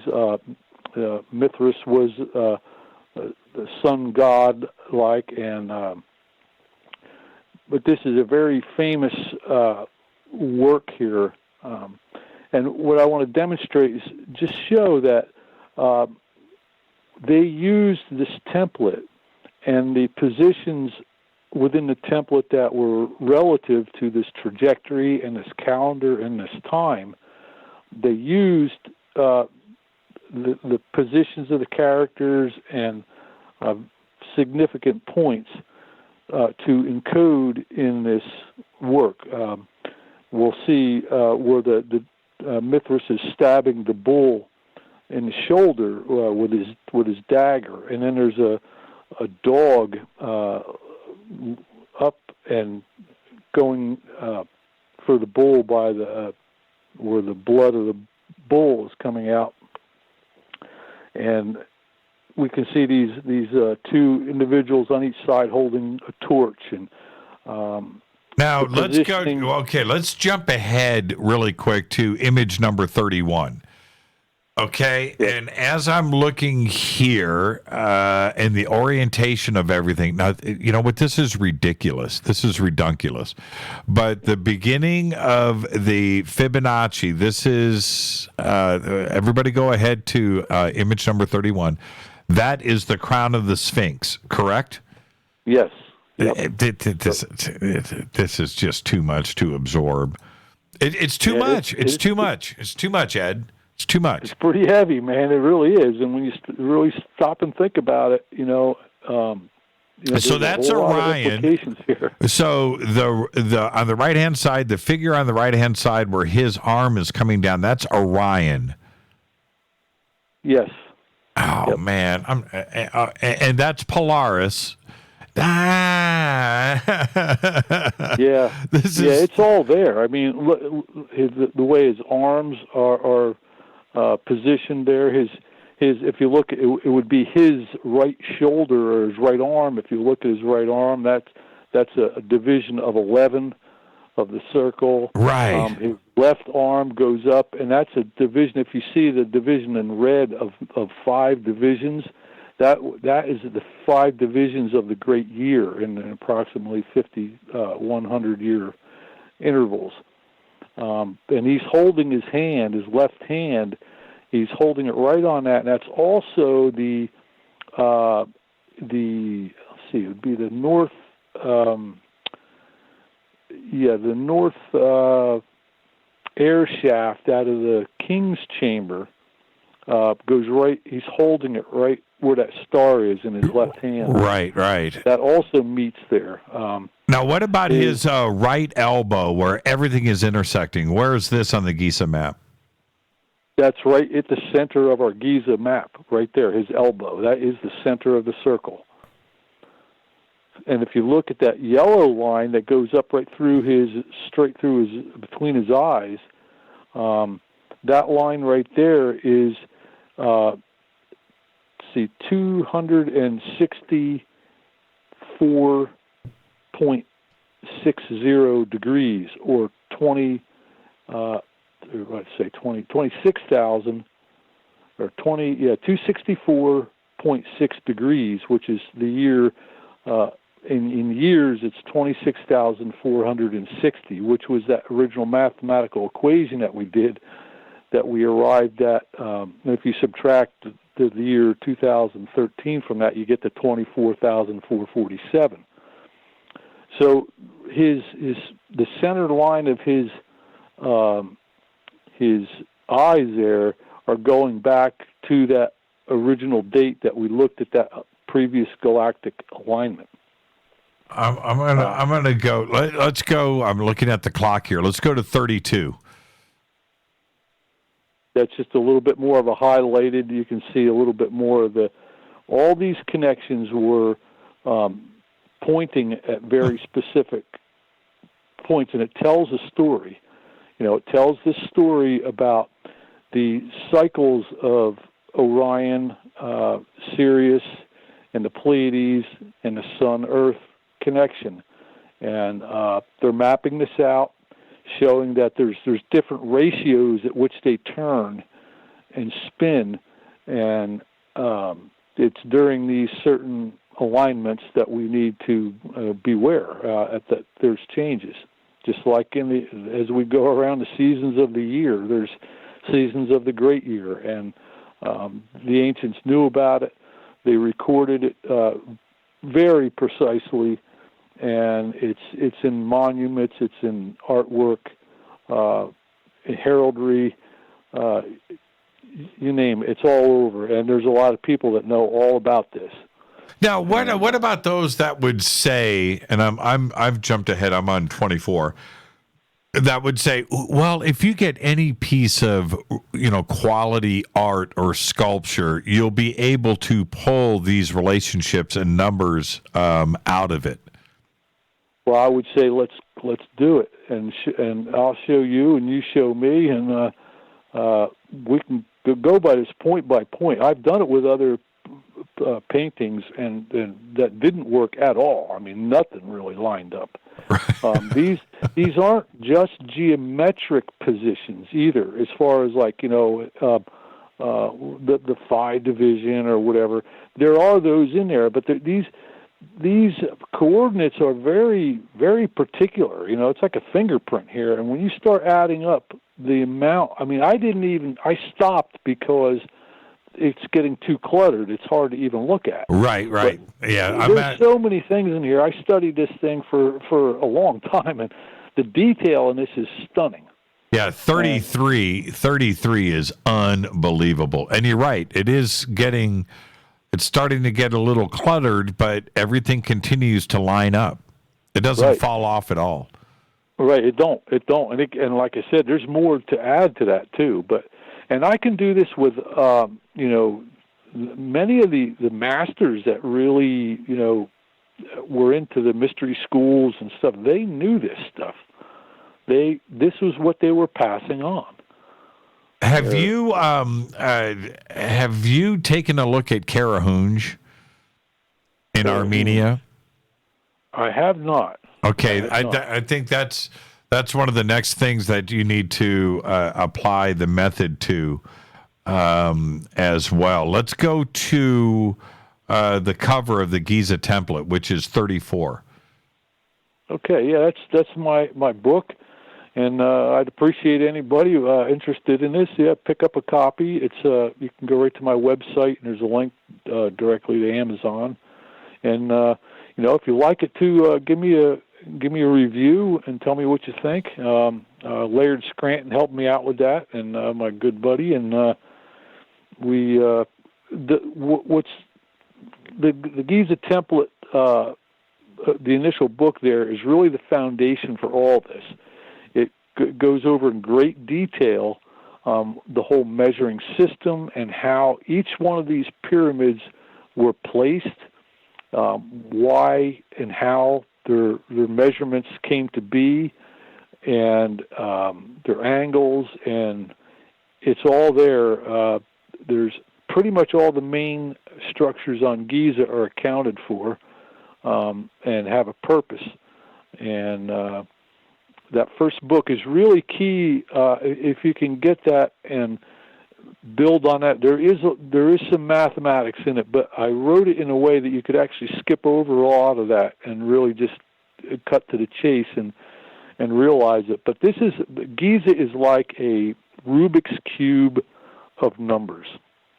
That meaning that if one of those pyramids were changed just a little bit, nothing would really work. It would all just kind of fall apart into random numbers. Ed, what's next? I mean, there's so many different areas where you can take this. Where are you going to head next with this research? Man, I'm just really overwhelmed. There's so much to it, and I would just love to be able to get like a team. And really, I kind of need to focus the rest of my days on trying to, really document all this. I got a ton of stuff here. At least another book I could write on the celestial aspects, and then there's a lot of the artwork, and then there's so many other sites around the world that I've already just peeked at and realized, whoa, I got to go there and look there too, and I would just love to be in a position where I could really devote my time to this and, have a couple of colleagues that would work with me, and we could really answer a lot of questions here. It's unbelievable research, Ed. I highly recommend the book, and of course, not only getting the book, but going back and covering our last show together too as well, where it's just so well laid out. But this is about as exciting as any research that is going on right now, and I'm not kidding about that. It's amazing stuff.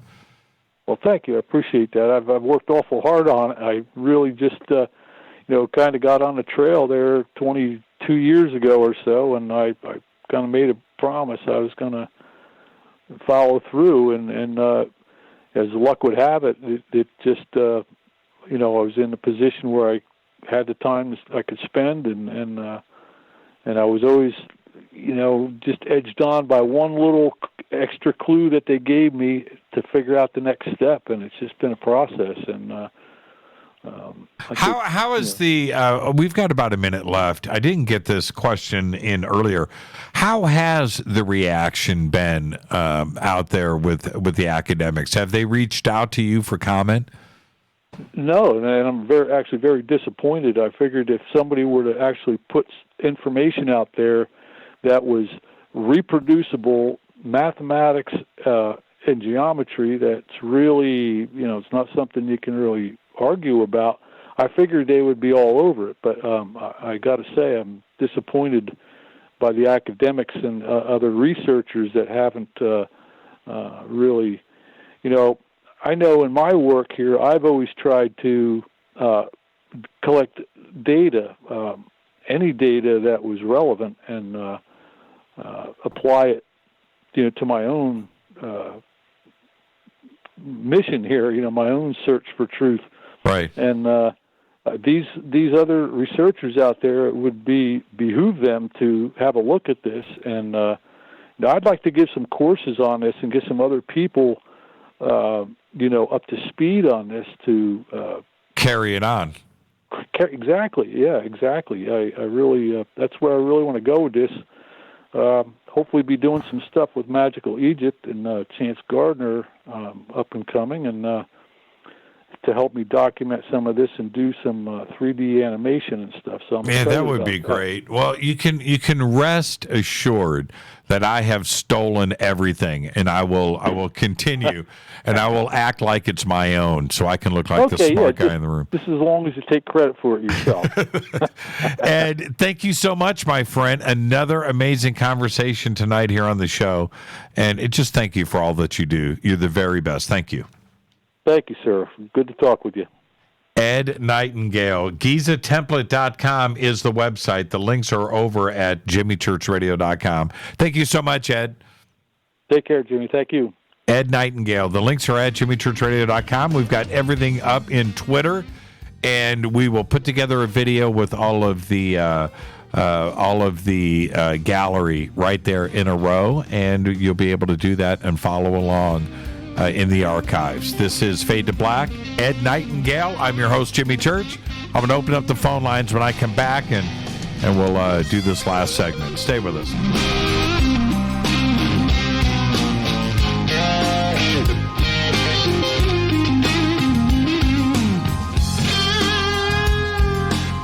Hey, what up, y'all? It's your girl Vivica Fox here, and you are listening to my boy, Jimmy Church, on JimmyChurchRadio.com. Despite popular opinion, reading a book will not make you smarter. But listening to Jimmy Church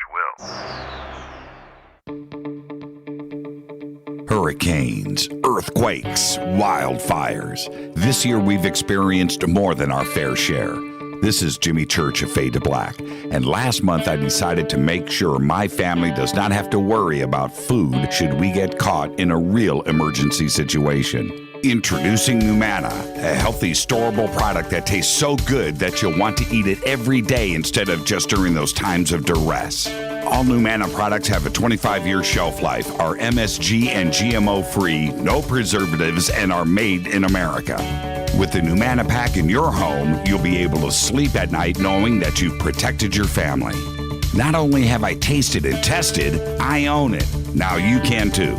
Just click on the Oumuamua banner on JimmyChurchRadio.com and use the promo code Jimmy when you order. In addition to a discount, we'll send you an autographed Fade to Black t-shirt. Seriously, Gobekli Tepe. This is Jimmy Church of Fade to Black, and I take Life Change Tea supplements every single day. It's what I do. Click on their banner at JimmyChurchRadio.com. When you take the beans from Central America with dashes of Indonesian and African mixed in and then roast it to the dark side of Fade to Black, you create the ultimate brew of fringe. Introducing the Fade to Black blend from River Moon Coffee. Yes, River Moon's darkest customized roast was created for the love of Fade to Black. The alchemy of masterful roasting and smoking the beans is in every sip of this full-bodied, dark Java. I need my coffee dark, deep, with distinct bittersweet chocolate highlights, just like the bunker. Leaning further into the darkness of the roast is Fade to Black blend from River Moon Coffee. Just click on the banner at JimmyChurchRadio.com and use the promo code F2BBLEND for 15% off of your order today. Gobekli Tepe. Hi folks, CBD is the home run hitter for health right now. Why, you ask? Because of what it does for the body. Unfortunately, I can't tell you all about the benefit. You know, there's reasons. Do your due diligence and log on to AncientLifeOil.com. That's AncientLifeOil.com. Ancient Life Oil uses organic ingredients and is blended in coconut oil for some of the best benefits. Legal in 50 states and non-psychoactive. Log on to AncientLifeOil.com. That's AncientLifeOil.com. This is Jimmy Church of Fade to Black, and my family is safe because of Oumuamua Emergency Food Storage. Just go to the Oumuamua banner at JimmyChurchRadio.com. Promo code Jimmy10. Are you intrigued by Paranormal Talk Radio? You'll love the new Paranormal Radio app from TalkStream Live. You'll find a great selection of talk shows covering UFOs, ghosts, strange phenomena, and much more. Download the Paranormal Radio app now and start listening to the very best in paranormal talk entertainment, including the network you're listening to right now, the Paranormal Radio app. Free in Google Play and the iOS App Store. Erica, Brittany, Gabby, and you're listening to JimmyChurchRadio.com. It's not a lifestyle we chose. We were born this way. KGRARadio.com.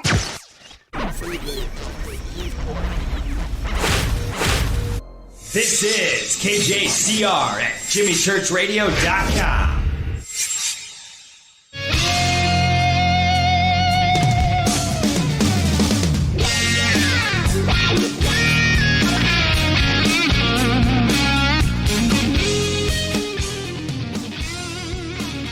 All right, welcome back. Fade to Black. I'm your host, Jimmy Church. Opening up the phone lines right now, 323-825-5045 or 323-275-9695 or 818-921-6929. That was an amazing conversation with Ed Nightingale. I want to thank you for that. The book, The Giza Template, is right there. Click on the links over at JimmyChurchRadio.com. But when you look at that and the way that Ed presents it and takes you through, right, all the way from the nice pants, takes you through the satellite image of the Giza Plateau, and then slowly builds on that from the crown. And yes, Mark Tirana over in Australia said, okay, just to be clear, right, it all starts there, the crown of the Great Sphinx. Yes, it does. But it's unbelievable. It truly is. And now, combine tonight's show with the original Giza Template 2.0 that we had done, where we go all the way out into the constellations and continue off of planet Earth and back up. It is crazy. That Fibonacci, remember, that's infinite, right? And just continues. And you unwind that thing out. It's just like, wow. So anyway, yeah, you guys are posting pictures of that. That's pretty good. Oh, that picture there looks like I'm playing with my teeth. Yeah, that's pretty cool. Yeah. Anybody ever do that anymore? Does anybody play guitar with their teeth? I think Yngwie did it a little bit, but does anybody do that today? All right, 323-825-5045, 323-275-9695, or 818-921-6929. What do you think about Teresa being here on Thursday nights now? Again, we are moving forward, and also I was looking, I would like everybody's comments on that. I'm excited. I know that Rita's excited, moving Fade to Black forward this way. I think it's the perfect fit, and the timing couldn't be better as well. Also, the website, I was looking here at Drew's comments, and it turns out there wasn't any attacks on the website. No, we just had way too much traffic all hitting at the same time and going through the images. So that's what was going on there.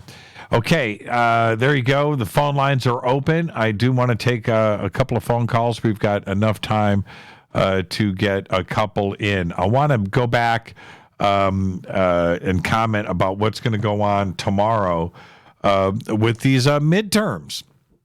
And the fascinating thing, it has nothing to do with the politics of it at all.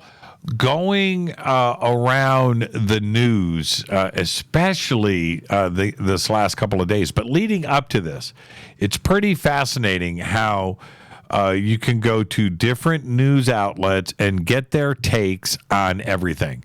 And I go back, and if I, one more time, go back and think about what we went through in the last election, in the presidential election, and the polling, and I will never, ever, for the rest of my life, consider what a poll has to say from any news outlet. They've killed that with the entire population. It doesn't matter where you're coming from.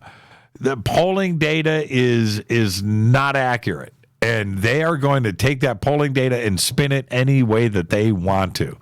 And it just doesn't matter to me. So here we are at these midterms, going through everything, and the way that everybody wants to put their own spin on tomorrow. I can't wait for the end of tomorrow to come in, and these midterms come through, and people can be silenced tomorrow. I just cannot wait for that. I want to get this over with and done with, and I need to get to Wednesday. This country, this world has just got to have an opportunity to take a deep breath and chill out. Oh, man, it's just been too much. All right, let's go to the phones. Hi, you're live on Fade to Black. Who's calling? Deb from Sacramento. Hey, Deb, how are you? Hey, I'm anticipating a red tsunami tomorrow, so I'm good. Oh, well, good luck with that. And if you're predicting something else or in hopes of something else, good luck with that too. I just want to get this over with. I'm just so tired of it. I'm just so tired. It's almost too much to absorb. Whatever happens, I just hope that the meditation that's going to happen in Washington, and not just then, but every day we all need to be meditating to bring the country together and put those good vibrations out there, because that good energy out there. I'm so tired of the conflict and having to, walk on eggshells. You never even know what you can say to people anymore. It's sad. Yeah, I know. Deb, well, we'll see tomorrow night. And oddly enough, we have David Wilcock here tomorrow on midterm day. So that'll be interesting. Speaking of David, are you going to ask him about the Gaia thing? Are you allowed to ask him about that? Or is that gloves, we'll see. That? We will see what I do tomorrow. Yeah. All right. Keep us in suspense, Jimmy. I'll see you tomorrow, Deb. Thank you so much. Okay. Take care. Bye. Have a good night. Hi, you're live on Fade to Black. Who's calling? Hey, Jimmy, it's Scotty. Hey, Scotty. How are you? Oh, man, the web we weave. Yeah. Does mankind have any idea of what the hell is going on? No. Do you? I don't. No. How did it get so complicated? Life was so simple when we were young. Yeah, I know. Something has to do. I know. I'm sorry. Go ahead. No, you're right. I think that every generation would probably say that. When we were young, life was so much simpler. But I don't even think that we knew in the year 2000 or 2005 that we would be this complicated in 2018 going into 2019. Things have gotten way out of hand. I mean, it's just way too complicated. There's no question about it. Yeah, I mean, someone knew something way beforehand and did not pass it on to the future generations. And I don't know what caused that or why they didn't let us know what was going on. But I think it would have probably solved a lot of problems in where we are today. Yeah, it's not only the political environment, but if you think about what instant news and smartphones and tablets and Amazon and Google and what this had YouTube, what this has done to our lives, it has completely upended everything. And you remember when pagers came into play, right? When you had a pager and suddenly you couldn't get away from your boss, right? And you had a pager. And so there was that, how simple of a time that was, and that was at the brink of this digital age.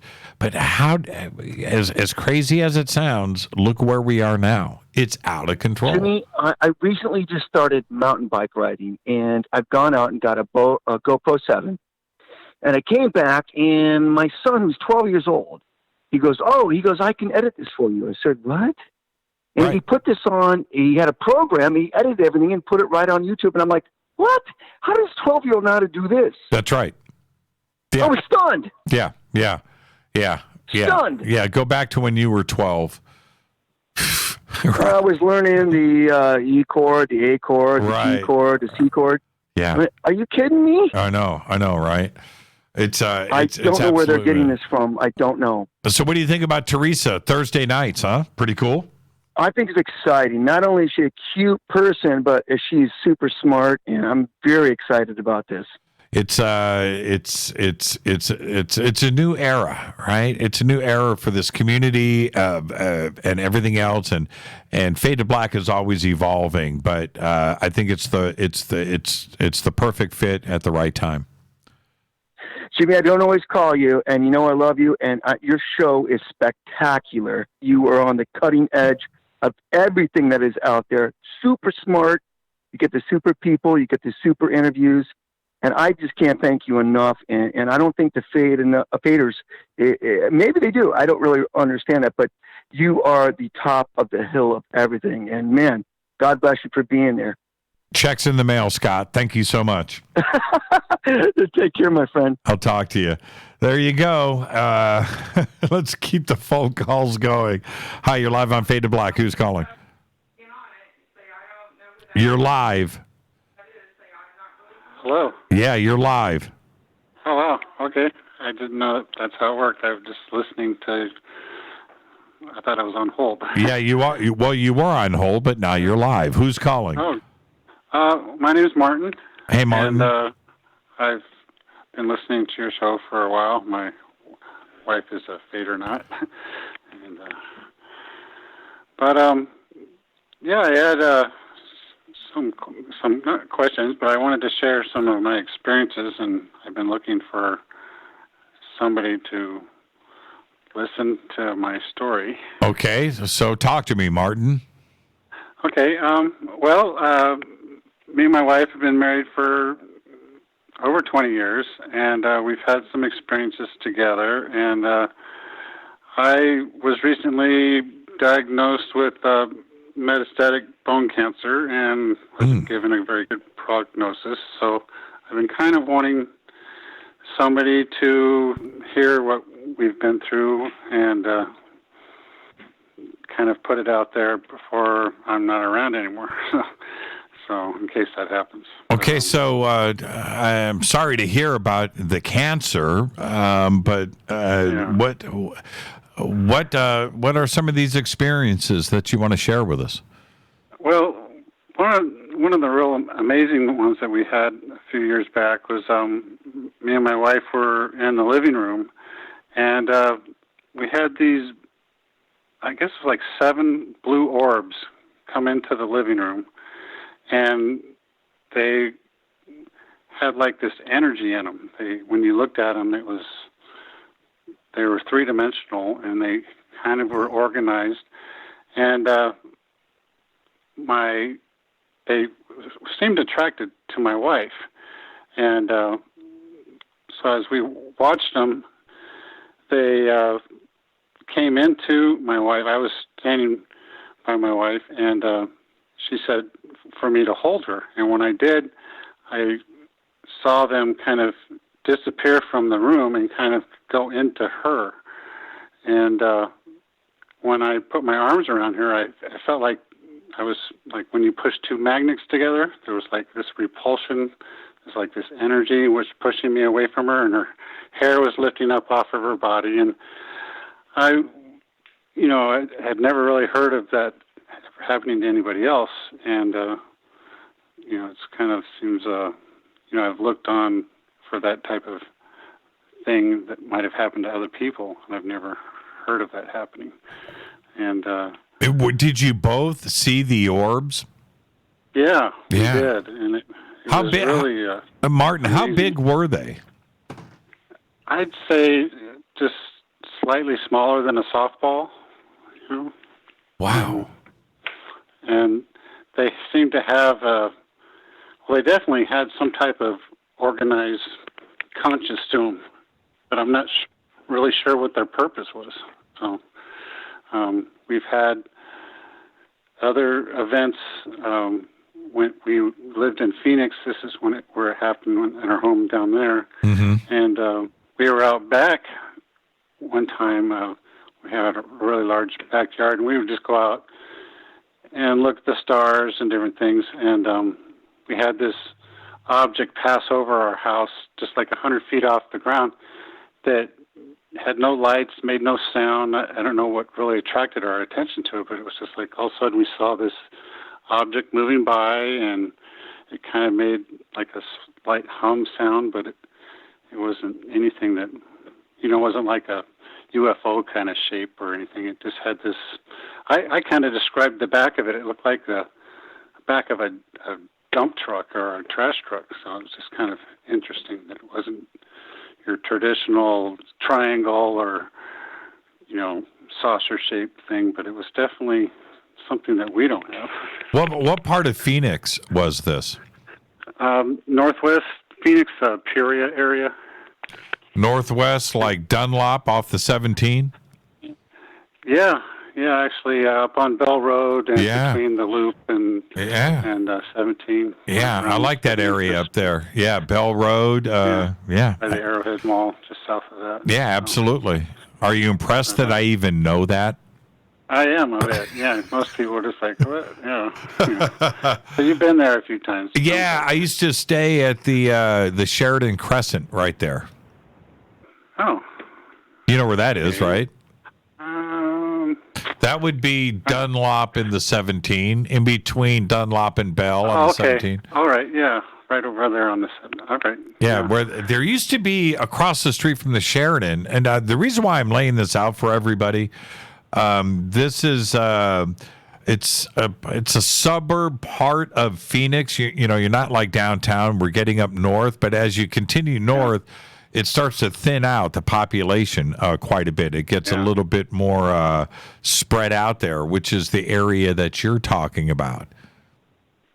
Yeah, when I first came into Phoenix in the early 80s, it was like on Van Buren, and I was like wondering why I was moving there, because my impression of the town was, homeless people in the parks with guns and hotels with signs that said the sheets were extra and stuff. So I was kind of like, the sheets are extra. I slowly moved north from there. I went down there to go to college, and then ended up as far north as I could get.